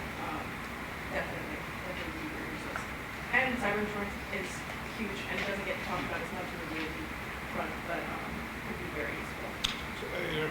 We've mentioned DoD many times, and it's not something probably the general public thinks of right away how DoD is involved on a general level in cybersecurity. Could you tell us a little bit, Aaron, how DoD actually works in terms of cybersecurity standards, and is there a state corollary to the DoD? Sure, so it's fun because it changes every week. Bet it does. When I started out, the DoD kind of released something saying that everybody should be working towards NIST 800-171 compliance. And there's no body that's going to come and check that you are, but you should be. And that's kind of how it started with that journey. Not very many people, shockingly, work towards compliance. I wonder why. More recently, CMMC is being developed, which uses the NIST 800-171 as a basis, and that will have an auditing body, and there will be compliance with that. So nowadays, people are much quicker to come to us because in the next few years, they can lose government contracts if they don't become compliant at a certain level of CMMC. So a lot of people now come to me looking for at least prep, because in the next, I think 2026, they want to have 100% of everybody. We'll see if that's true next month. And just for everybody's edification, NIST means? National Institute Standards Technology.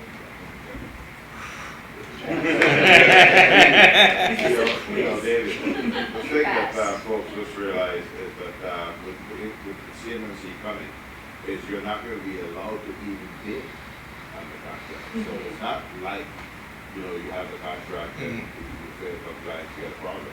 You won't even be able to bid on it. So folks who are defense contractors now, For DoD. you better become compliant ahead of time, okay, in order to really bid on the contract. And just to clarify for everybody in the room, right, CMMC is an evolution of what it is. It has nothing to do with defense contracts. It is interacting with and purchasing and dealing with the government in general. That coming down the pike, contracts will have a CMMC requirement levels. It's actually a 3-level thing now? They changed it down to 3. 2.0 is going to be 3 levels. Right, so we're going to, as it evolves, it'll be a 3-level, and if you don't maintain the certification at that level, you're precluded from bidding. That's for the federal government, Keith? Yeah. Does the state have a corollary? Everton, do you Not know? that I know so far No. in the New York State. It can be applied to more than that, it just be level. Definitely. But How that so? standard- That standard, I mean, what we were talking about before, the first 10 steps you can take to your business, it could be the same across every industry. I'm going to tell you to get stronger passwords. I'm going to tell you to have antivirus, set the firewall a certain way. So the steps you're taking to protect your data, regardless of what data it is, are the same, essentially. Well, I mean, if you look at it also from a marketing perspective, at the federal government, it's going to become a necessity. At the state level, right now, it's considered a nice to have. However, you know, again, if you go and get it, even if you're not doing, and again, this is kind of outside my realm, so I don't want to get ahead of my skis, but I would think, even if you're not doing business right now at the federal government, with the way everyone's business models in baseball have changed over the last 2 years, and new supply chains you're working with that lead to new customers and new sales channels and acquisitions, emerging acquisitions that you're involved with, you may not need that today. But if you do wind up having that, then at the state level, you're able to kind of say, hey, and by the way, when you're doing business with me, I have, and I check off all of these boxes. It becomes something where you spent the money on it, so why not tell everybody that you have it? And I'm no CMMC expert by any large, so I may be a little, but I do know that within the implementation is that if you supply someone who's subject to CMMC and you're part of that supply chain, you are subject to CMMC. So myself, as providing cybersecurity services to organizations that are becoming CMMC compliant, I'm going to need to be at the same CMMC level they are. There's nothing in 1.0 that talks to vendors, kind of like GDPR and some of the other standards do. So I know from your earlier question, I need to get CMMC compliant. And Rob, has the cyber insurance world just sort of addressed this requirement? Or are they addressing it? To a certain extent, a lot's getting addressed. You know, and, I had a conversation this morning with someone who talked about, you know, kind of the cyber liability, cyber policies kind of being the Wild West 2, 3, 4 years ago. And, you know, I'll relay this tidbit of information. I guess it was about almost a year and a half ago. One of the largest carriers for cyber had a conversation with the chief underwriter for cyber after coming. And we were talking, and he was telling me that they were losing almost $1 million a day. And so this insurance carrier was losing just on cyber payouts and policies and, you know, coverages. And this goes back before, you know, I'll say it over back 15, 16 months, but $1 million a day. This is just one carrier. So a lot of the nice to haves become the need to haves. So when we kind of talk about, and you know, if you want a cyber policy, you're going to need some of these things that previously you thought, maybe we need to get something to do with the government. I really don't need that. Well, you're going to need it now if you want to get cyber coverage, or you're not going to get any ransomware coverage. You're going to need it now, or I'm going to have some very strict terms and conditions. If you're not able to furnish certain types of information or assessments or the ongoing compliance piece, it will impact your ability to not only get best pricing and best or most expensive coverages, but you might not even be able to preclude you from getting, you know, cyber policy. Okay. Just going to wrap this up in a few minutes. Is there any questions from the audience? Anyone? No? So I'll ask one question and I'll address it to each one of you, and that is, if, as a takeaway from today, is there any particular recommendation that you would like to put forth for purposes of protecting your business? And we'll start with you. Sure. What would be your number one recommendation? I think a great place to start, if you haven't done anything, is enforcing a stronger password policy. If you put in a 6-digit or a 6-character password, that can be brute force cracked in a much quicker time than a 9-character password. And we're talking the difference between 3 minutes and... Of MTRC. MTRC is a Manufacturing and Technology Resource Consortium. So we are the MEP for Long Island. Our family is here. We have Fuse Hub, we have AIM, we have MTech. So these are all our sister MEPs within New York State. So it's a pleasure to see you all here in person and see your faces. Thank you for having us. I do want to say one quick piece, if that's okay.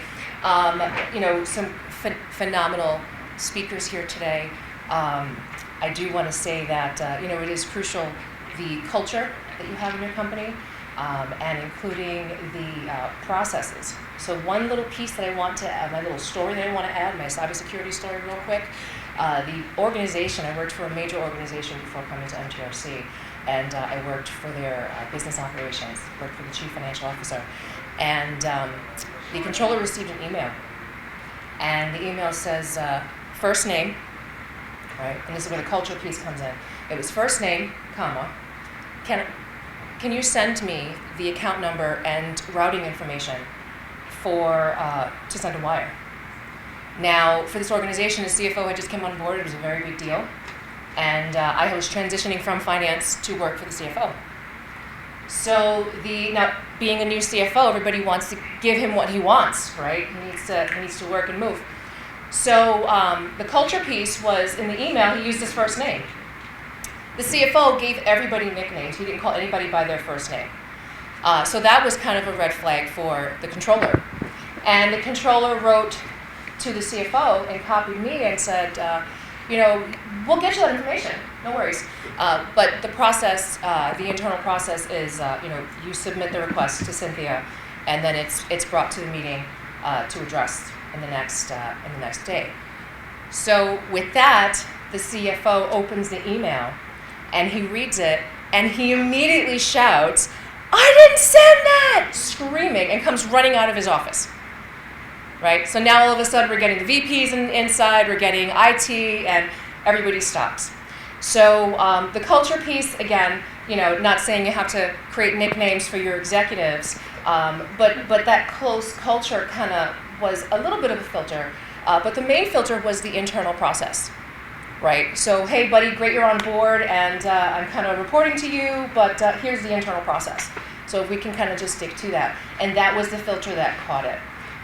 So with that, that's my little cybersecurity piece. And it's always not just, the person that's checking their Gmail or on Instagram.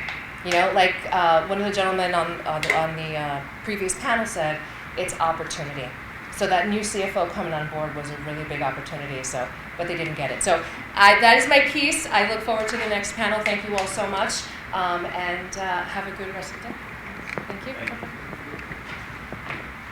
Oh, Floyd.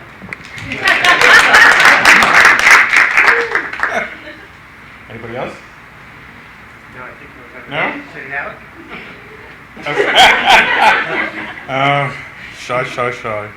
So this is sort of the academic portion of our presentation today, and some distinguished panelists have joined us.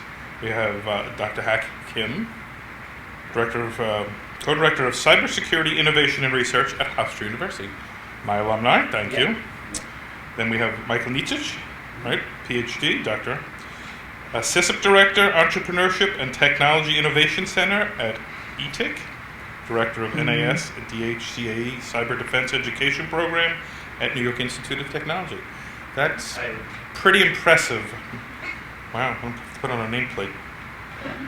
And then we have Dr. Amir Radi, Director, Ethos Security and Privacy Lab Assistant Professor from Stony Brook University. Welcome. Pleasure to be here.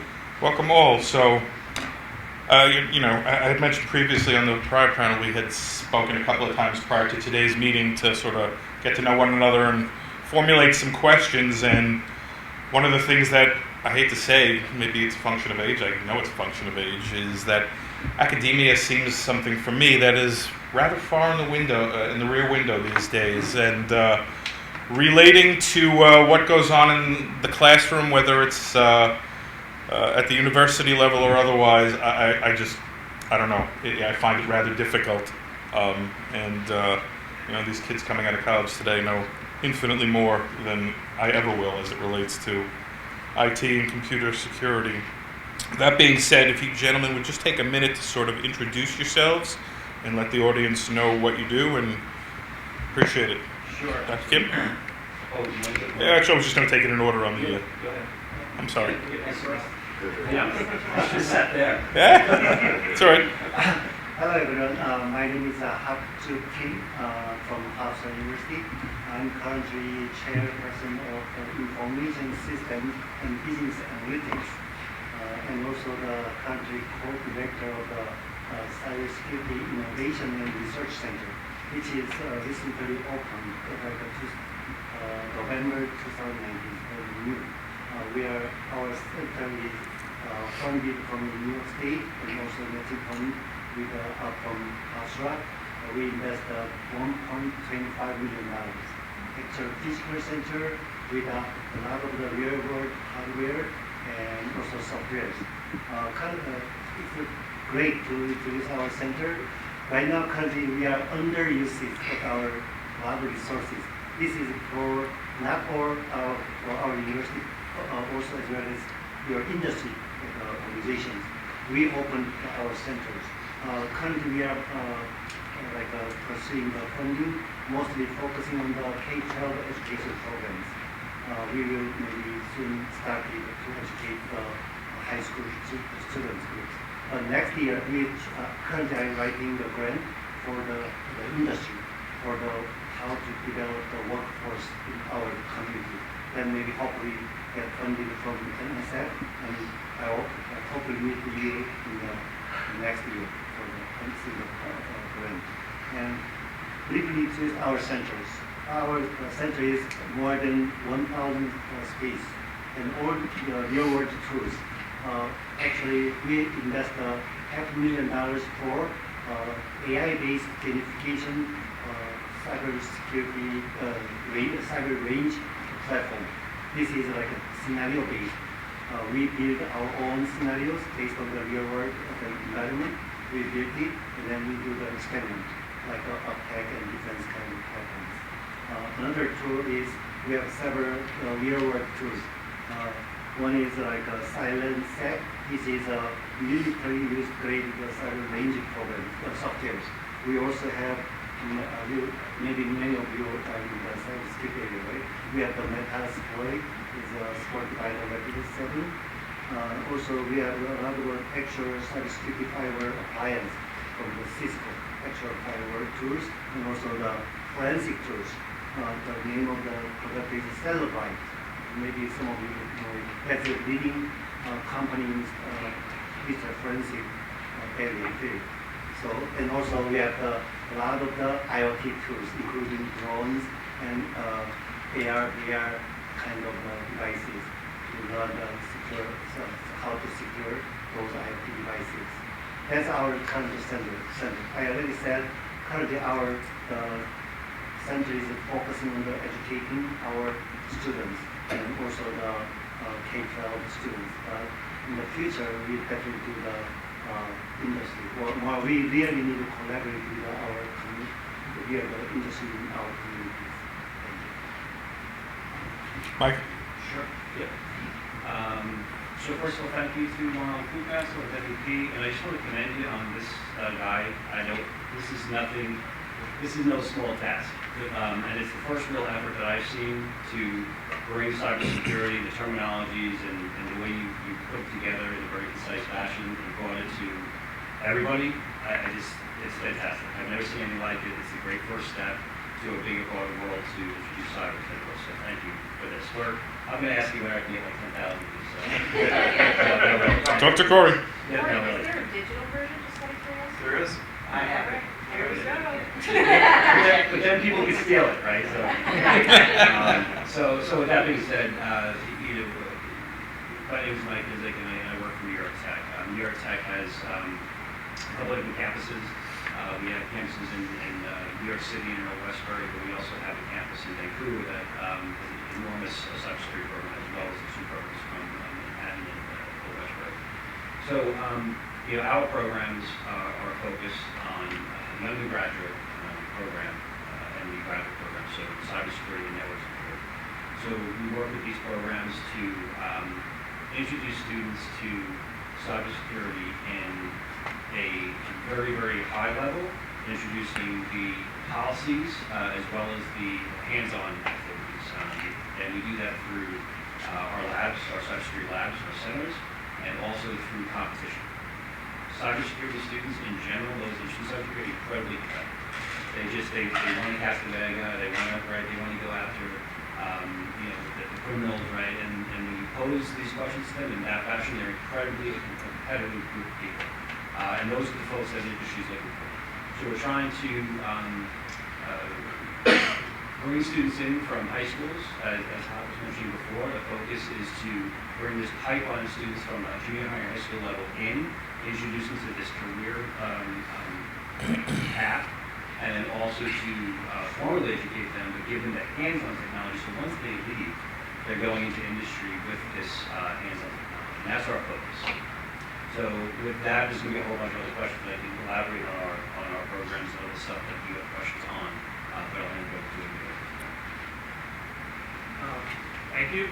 Thank you for having me again. I'm Amir Ramati. I'm an assistant professor at Stony Brook University, Computer Science Department, and I lead the Security and Privacy Lab there, which is part of the National Security Institute at Stony Brook University. Stony Brook is a R1 research institute. Our computer science program is actually ranked 25 in the nation, and our cybersecurity program is one of the top 20 cybersecurity programs in the nation.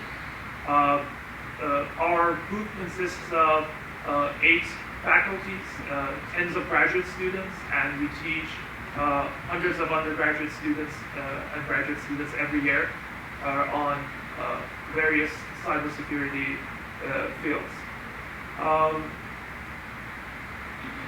Our team is part of a larger State University of New York chain of schools, and throughout the state, our schools have many educational outreach programs and also research outreach programs. And so we would love to have the opportunity to work with all and every one of you. Sound again, all foreign to me, but one thing that struck me, Amir, particularly about the place you work, you said privacy lab. Could you explain what that is a little bit? So pretty much in all of the talks that you heard so far, the main concern that people talked about were the security concerns and the security challenges that face the businesses. Another aspect that commonly groups together when you talk about security is privacy. And privacy for businesses mostly matters in terms of the data they collect and the data that possess. You're all probably aware of various privacy rules and guidelines such as GDPR. California has a similar set of rules set right now that give users various rights over what data you collect from them, how you use the data, and how they should be able to correct or delete the data if they want to. You are also possibly familiar with many guidelines regarding data leakage and reporting mandates that exist, especially in the health domain regarding health data. So it's important to understand that with every security challenge that you have, part of the things that you want to protect is various data from the users that you possess. And it's important to understand that you have to minimize the risk to the users that are using your services and that you have data from. Okay, that's what I thought, but I appreciate the explanation.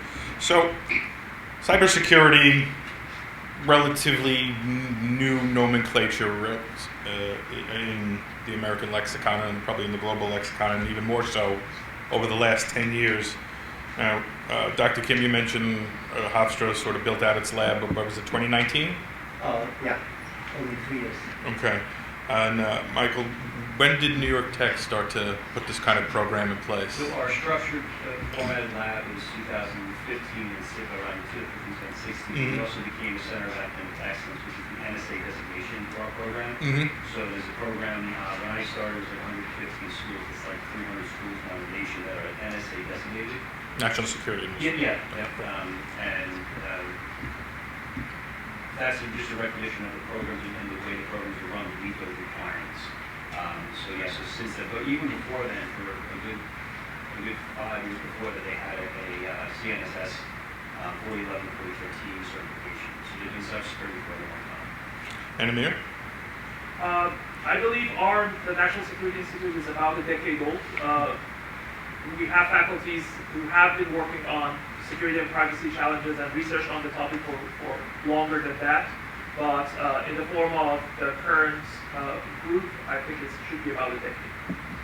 So in terms of how your respective programs work, we've heard that IT and sort of cybersecurity are to a large degree mutually exclusive. Is that how your programs are structured at your respective schools? And Michael, maybe you want to start with that. Sure. So just to precursor to the question, so the workforce gap, we call it, right, in kind of in education, academia, but the workforce gap in cyber specifically is this massive gap that's been identified by both government and industry, different numbers, of course, but it's been identified as this uncontrollable gap and a growing gap, and this hockey stick curve between the attacks that are happening, the incredibly high loss and increasing amount of money that's being stolen, but also the cost to repair these, and the decreasing almost number of people going into the industry. So when we give the workforce gap, that's what we're talking about. This hockey stick curve of the number of attacks, the complexity of attacks, the loss of revenues, the cost of repairing these attacks, and the shortage of people formally being trained and going into the industry itself. That's why the government has funded academic programs to try to do these pipeline repairs and so forth. So just understand that everything we talked about to date is real. Like from the corporate perspective, what we've talked about so far today is happening. People are being attacked on a regular basis. Now, this shortage of people is what we're trying to address. Right? So we don't call them mutually exclusive. But we have to give people the opportunity to focus or concentration we call it, in cybersecurity. The reason is a computer science student, an IT student, an information systems student can go in and want nothing to do with cyber. They want to be game developers, they want to be software developers, they want to be database administrators, wonderful careers, and they want nothing to do with cyber. So you can't really have those programs like you're going to do cyber or not. But you can't really do cyber. I should use the word can, and you guys can also chime in this, but I will for now. You can't really be a cyber expert and actually make the changes that you need to make to fix a problem on the analyst side or the repair side without being an IT expert also, right? So you need that IT background, you need that computer science background to really understand what's really truly happening in cyber. Can you be on the criminal side? Can you do the investigation? Can you do the background work on it? Yeah, I think you could.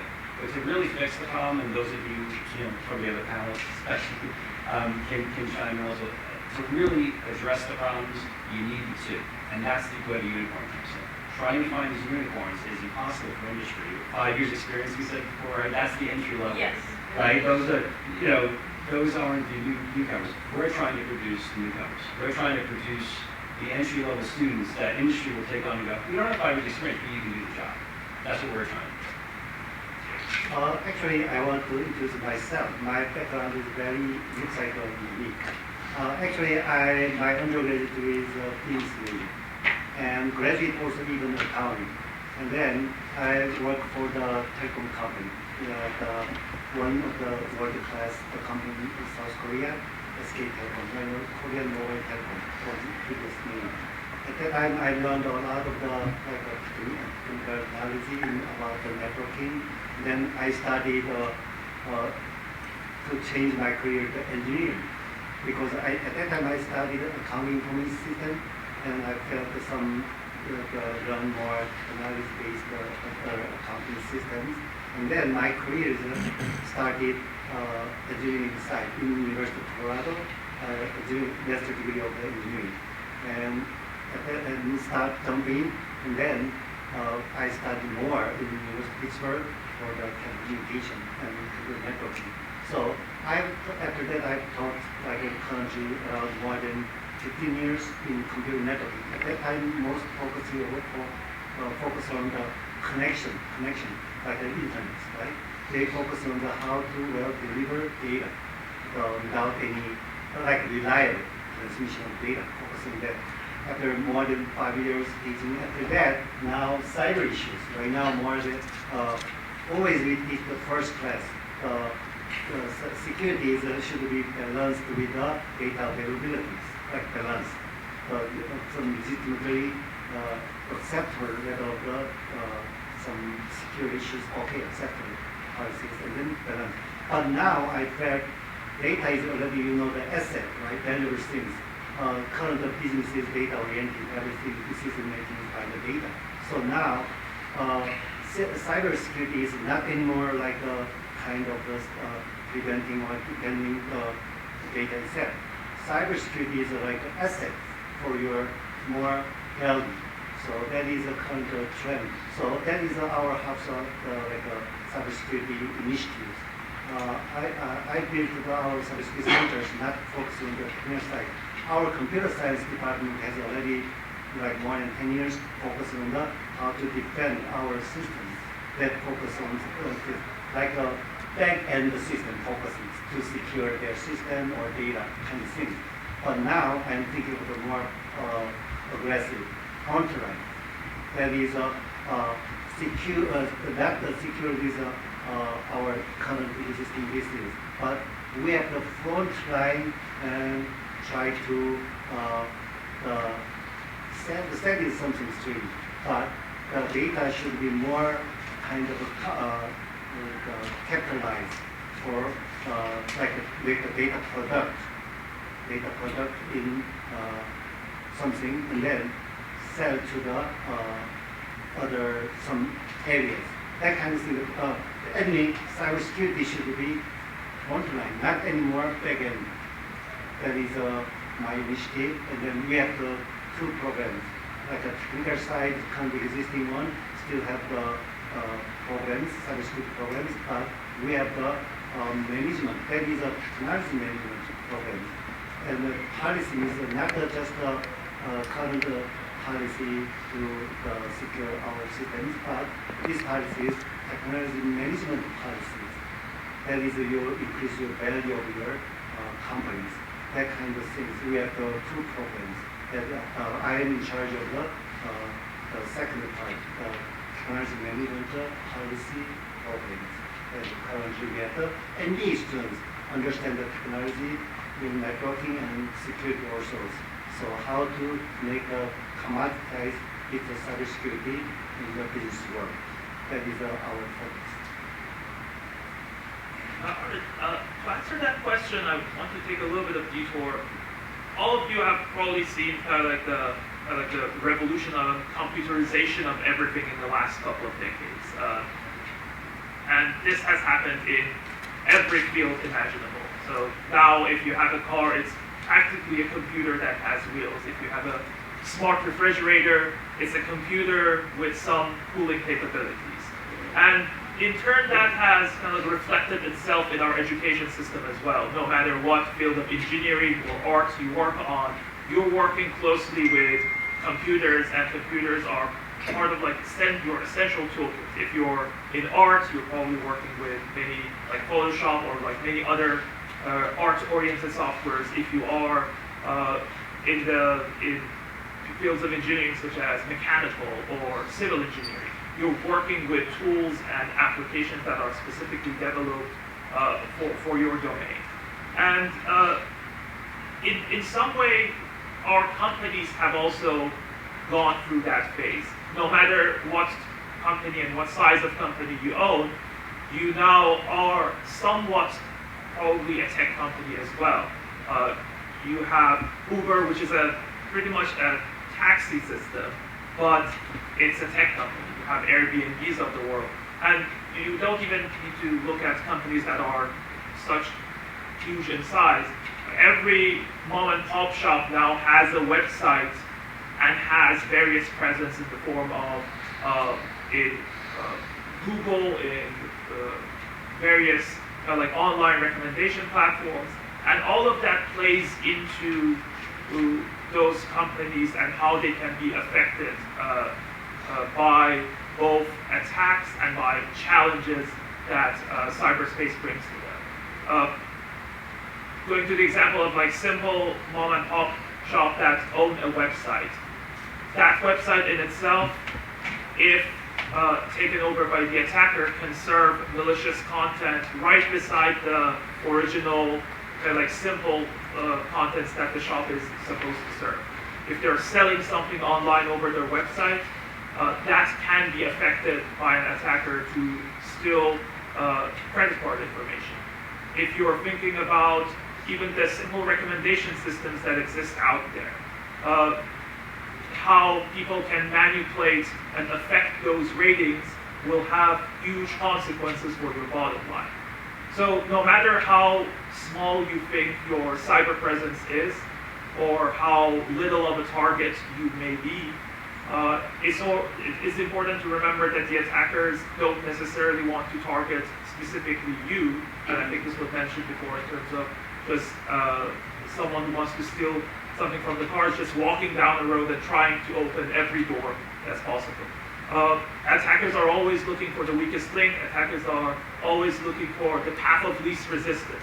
And if that happens to be your company, which does 10 interactions over their website in a month, that's 10 more credit card numbers that they can have. So don't think of yourself as necessarily a small target or a big target. Everyone can initially be targeted. It's a great point. So, comment was made at the prior panel, albeit briefly, as it relates to use of social media, and the various applications they have. Students being tremendous users of social media and social apps. How does that figure in, if at all, into any of your curriculums as it relates to teaching cybersecurity? So,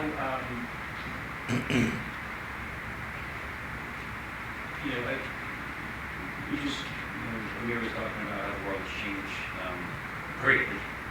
Those of us my age are old and know it all too well. But yeah. But IoT and IoMT, Internet of Things, including medical things, it's a good thing. It's just horrific in nature when it comes to cybersecurity, right? So we're taking these small, unbelievably simple devices, and they gotta be tiny, right? And we're putting them on our existing networks. Now there's ways to protect it, but on the same note, somebody has to know those ways. Every single thing that we're gonna have in the future, we were just talking about, is guaranteed to have Wi-Fi access some way or another. It's not gonna be able to sell it without that, right? So we have this one path of IoT and IoMT going on for every different connected device, right? Now we have social networking. We have people talking about everything, right? Is it a wonderful thing? Indiscriminately, might I add. Indiscriminately, right? And is it a wonderful thing? Yeah, in a lot of ways it is. It's wonderful, but it's also scary, just like the IoT and IoMT. So we have these, I just like to think of this as a converging issue. We have the increase in cybercrime. We have the increase in amounts of values of these crimes. We have the decrease, or at best, the stable introduction of new tech people into the world. We have this increase in cyber criminals. We have people formally being trained today in cyber, we call white hat hacking or ethical hacking, teaching them, right, how to break in so they can learn how to protect. Do they do it as a career? We don't know yet. We hope they do, right? But we're still teaching it. So there's all these different things going on. So with social networking, we have apps that are being created and enhanced on a regular basis because the user base is demanding. I want to do this. Think about payments. I'm dating myself. I used to have to go to a bank with a bank, go online and make a conscious decision when somebody was checking behind the teller, on the counter, to transfer money, to take out money, to deposit money. Somebody was checking all this. Now I bring up an app, I swipe, and I just accidentally sent $10,000 to somebody, and I swipe because I saved my password. Right? It's just an incredibly better world, but it's an incredibly scary world. And social networking apps, with all their increases, are putting us at different levels of risk than we've ever been before. I would address the question, after all that, I would address the question in the matter of security awareness training, security awareness at all.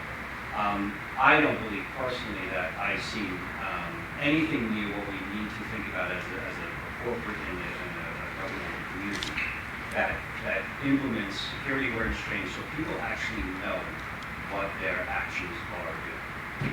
what can the action of a simple social networking post or tweet or whatever it might be do? Right? What kind of damage could it do? I don't really think we're doing that type of work. I think that something has to happen. So I'm going to answer and end my piece on this question is that social networking apps are going to increase really at an astronomical rate. Also, their abilities are going to increase. But the effects of what these, on the cybersecurity side, the effects of what these apps are doing to put out personally identifiable information, PII, we call it, right? It's enormous. Somebody mentioned before, I think Tom, you mentioned before, like just these LinkedIn accounts that we have, right? We have to have them. If you don't have one, there's something wrong with you, right? So you have this concept that we have to have these, and then wait, they posted a LinkedIn account, but we don't know more about Mike. Well, you can't, because that makes you suspicious, right? So we have to have them, otherwise we're not accepted, or there's a social stigma for not having them. But on a stigma, we're putting out information that's could be used against us. Right. So, so I think that that's where on the educational side we need to apply in a much higher fashion on the corporate levels and on the organizational levels, security awareness training to say, this is what your actions could do. Amir, I could see you were looking to jump on this. There's a saying in security I think is worth mentioning. It's that security cannot be achieved through obscurity. And I think it's, especially in the age of social networks, it's really important to think about that, because many times we rely on assumptions about the security of our system, about what is known and what is unknown, that is unrealistic. LinkedIn, I think, was a great example of that. If you're doing your, let's say, authentication on the assumption that people can recover their passwords if they don't remember it by answering a couple of simple secret questions. Hopefully none of you are currently doing that, but this used to be like the state of the art, what was done everywhere. And if what you're relying on is your name of your pet, and then in your Instagram you have a nice picture of your pet with a subline, oh, look at my beautiful dog Fifi, Just told everybody my password. then there's a problem. So you have to understand what you're assuming to be like the secrets that are protected in your system, and that usually should be either the passwords, the secret keys, and nothing beyond that. You should assume that everything else can be found out by an attacker, especially if they're motivated. We've seen this massive leaks of social security numbers. It's surprisingly easy to find people's addresses, phone numbers, relatives using freely and publicly available databases. So you need to be very cautious, and I think the example that we had in the beginning with can you send me the routing and account information, that's a great example of that, because you have someone new moving into a company, and an attacker will know their name, will know who has worked on that company, will know probably what bank they're working with. So all of these are known by an attacker. And if we move day to day, assuming that an attacker can know any of this data, then that can give us a more clear picture about the assumptions that we make when we go, when we move out of the normal protocol and try to take shortcuts in various ways. I can add something. My colleague, the computer science professor, said some coding, through the coding, you can access my Facebook account. It's borderline legal illegal, right? And so that is a computer science. But my student is mostly the non-computer students, like a business school student. So how to recognize the security concern in social media? We cannot stop the use of the social media, right? This is our life. So that is best way is for the non-computer students show and tell. That's like seeing is believing. So that's we use a real world tools. I talked about the forensic tools, Celebrite tools. That is using the device. Just I use my personal phone. Immediately I type my Facebook account, username and password, and I assume lost my phone. So is using the Celebrate. First is there the password using collector programs, plug into my device, and then get the within like several minutes information we collected the pending, and immediately using the device that is using the social media hacking tools for access without my permission, because I collect my login the information, and then through that forensic tools, then enter like an avatar. They kind of get the two-factor authentication, because I recently lost my phone, so I can approve it.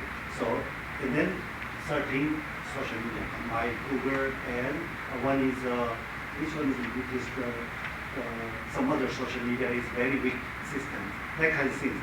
So they now learned about the how they said I make create a password and not everything. If I lost my phone, it looks like a secure, but I show that there is a kind of our you are in danger in the secure like that. That is one way to teach social media. So you guys work with a unique group in that you're working with students. What job opportunities exist out there for these folks once they get out with a background in cybersecurity, and is there anything that can be done to improve upon that? Bearing in mind, Michael, you mentioned that there is a pretty big need right now for folks with that skill set. So if you want to take that first. Sure, yeah. So, so students that come out with an undergraduate degree, or if they've gone back to school with a graduate degree, kind of two different students. So the student that goes back for a graduate degree in cyber may already have an IT degree, may already have an engineering degree, but possibly many times we see a lot of business degrees. They're just really interested in the tech side of things, and they go back to school for that. And they're two different students. So one is coming out, they don't really have, like just like all of us at one time, we didn't have the work experience, right? So yeah, you want a cybersecurity analyst, or you want a cybersecurity employee, but you're also dealing with the new hire. They have to deal with the other stuff too, right? They didn't do an internship, or maybe they didn't haven't worked yet. So they're two different students. The grads going back, when you bring them in, right? The job opportunities, right? You have security analysts, usually 1, 2, and 3, and you usually have security engineers, or the architect. These are all the job titles we see that are available, and each one kind of needs a certain amount of experience levels. Well, with a grad coming back after a few years of work and getting a grad degree, getting a security analyst position, you see a lot of them. You see a lot of them, they're brought in, they have the work experience, they have the experience that they've already been in their office environment, they've already been in that work with clients. We do see that. The new hires are brought in usually out of internship. They may do, many people go into the government, just to give you an idea of that. The government is paying lower, but they need people more because they're competing with industry. Mm-hmm. So we have, just as a quick, practical explanation of that, we have an NSA scholarship, a DoD scholarship that we apply to each year. And these students get full tuition, $25,000 stipend just for them. And they guarantee the job as long as they work for 1 year or more for the government. That's like unheard of. But so they guarantee the job to come out of school, and they work. The government really needs these employees with these skill sets. So that's what we're seeing. We're seeing these kind of crazy type offers that are because we need the people that experience. I'm just going to end my piece with this. What has to change, and I think will change, is that right now, and Tom left, but Aaron, if you want to maybe just agree or not. Right now, when you're looking for a new hire, you're an organization, a non-technical organization, usually something happens. Right? Yeah. Usually something happens. Like, we got to get somebody right away. You're not going to get a new hire. You're not going to get somebody fresh out of school. You're going to get the person, or you're going to hire a company, and they're going to have a person. Right. So that's what we're seeing. I think eventually we're going to see organizations with all of the compliance requirements and some fines that are going to click in eventually. The loss of government contracts on the federal side. I think we're going to see companies that are just early on going to say, we didn't get hacked, we didn't have a breach, we didn't lose anything, but we need somebody in here to secure. That's when I think you're going to see a change. Because then they're going to start bringing new hires that are going to grow with them for 2 or 3 years. Then they'll have a breach, or they'll have somebody on board.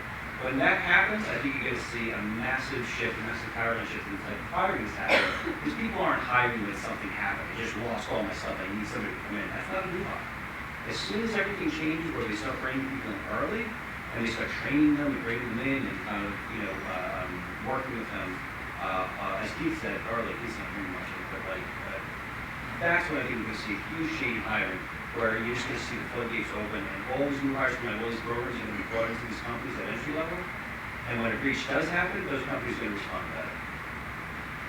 I talked about the technical problem, non-technical problem. Technical is purely like a building, develop protocol, script protocol, or system building, that kind of technical. Non-technical is not like a pure party side. We are problem is interdisciplinary.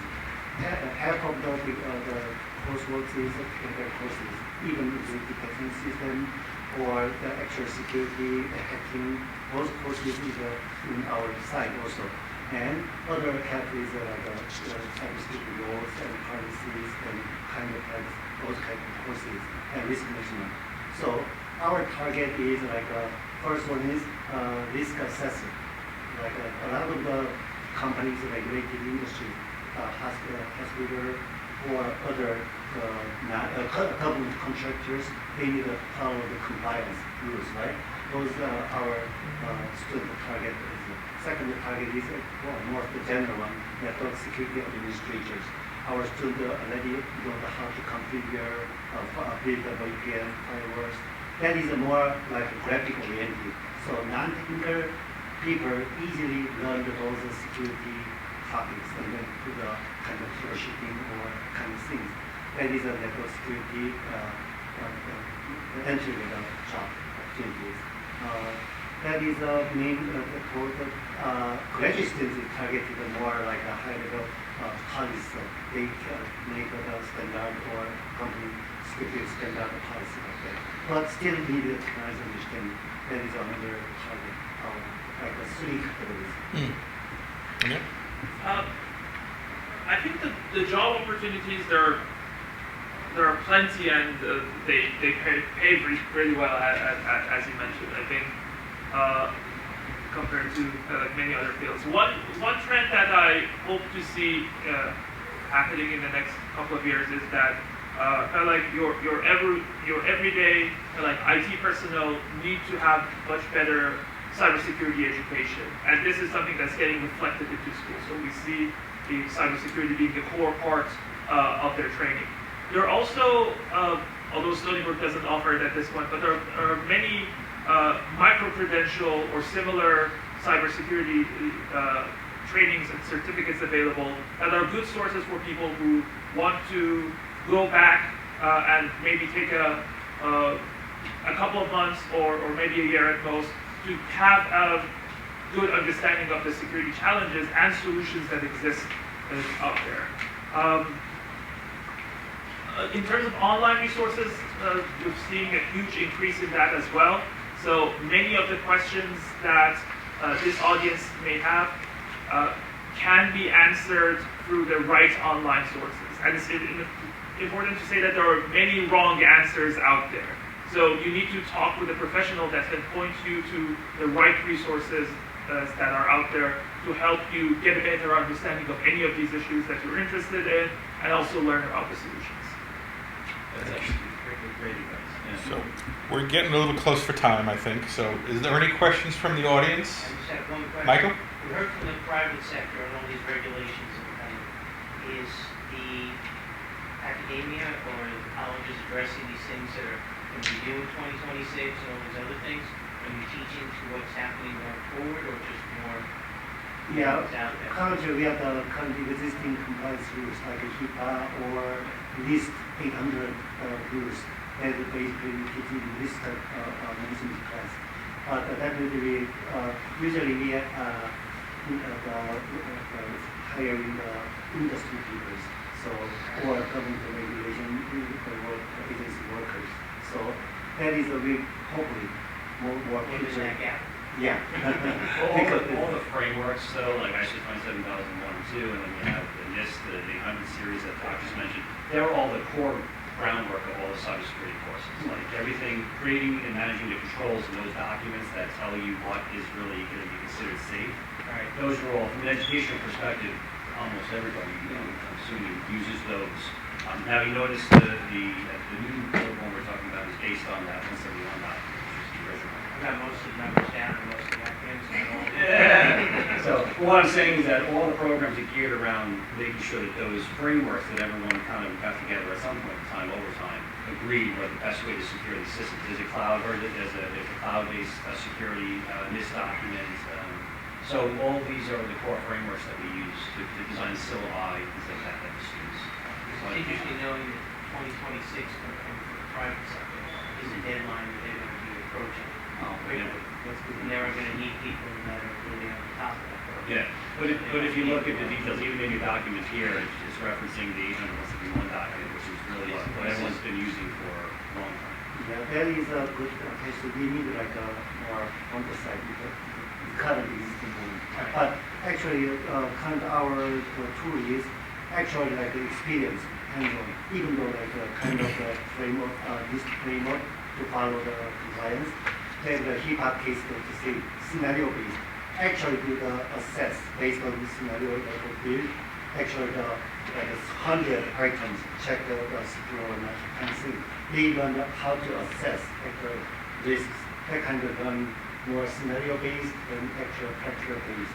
But we cannot cover more new like this one. Still, we cannot. They will definitely build that kind of standard. It's in your job applicant would be more valuable, private sector being ahead of it. Yeah, There's the basis. Yes, you have to know the basis, but you already know what the future holds. But that's where we talk about these 1.8 million to 3.5 million open jobs. That's this astronomical number that we have. You know, many of them are the compliance jobs. They're not technical jobs. They're firms that need to hire people that understand the compliance and the managerial pieces of it. So they're not all, there's 3.5 million jobs that are people hacking, doing pen testing, which is the highest level of knowledge base. There are people that just understand the business end of things, the security awareness training, right, the corporate training. That's where the jobs are. So anybody who's interested in cyber can really fine-tune their skill sets to find a job in cyber, for sure. But we really need a strong foundation to understand. That's really important. Yeah. Not just like the assess or just my subjective risk. Yeah, right. Checkbox. At least there's a strong foundation. It's important to know that in the research side, there are interesting things happening as well. For example, regarding compliance, there are many measurement studies and tools being developed to automatically measure and scale whether companies and organizations are compliant with various standards. You have various tools, many of the audience may be familiar with them, for checking websites or systems against common security vulnerabilities. So the research community is also moving toward developing these tools and solutions that can be used and also building this data on how this evolution is happening. So if you're interested, there are many works in that area as well. Thank you all. A little round of applause for our panelists.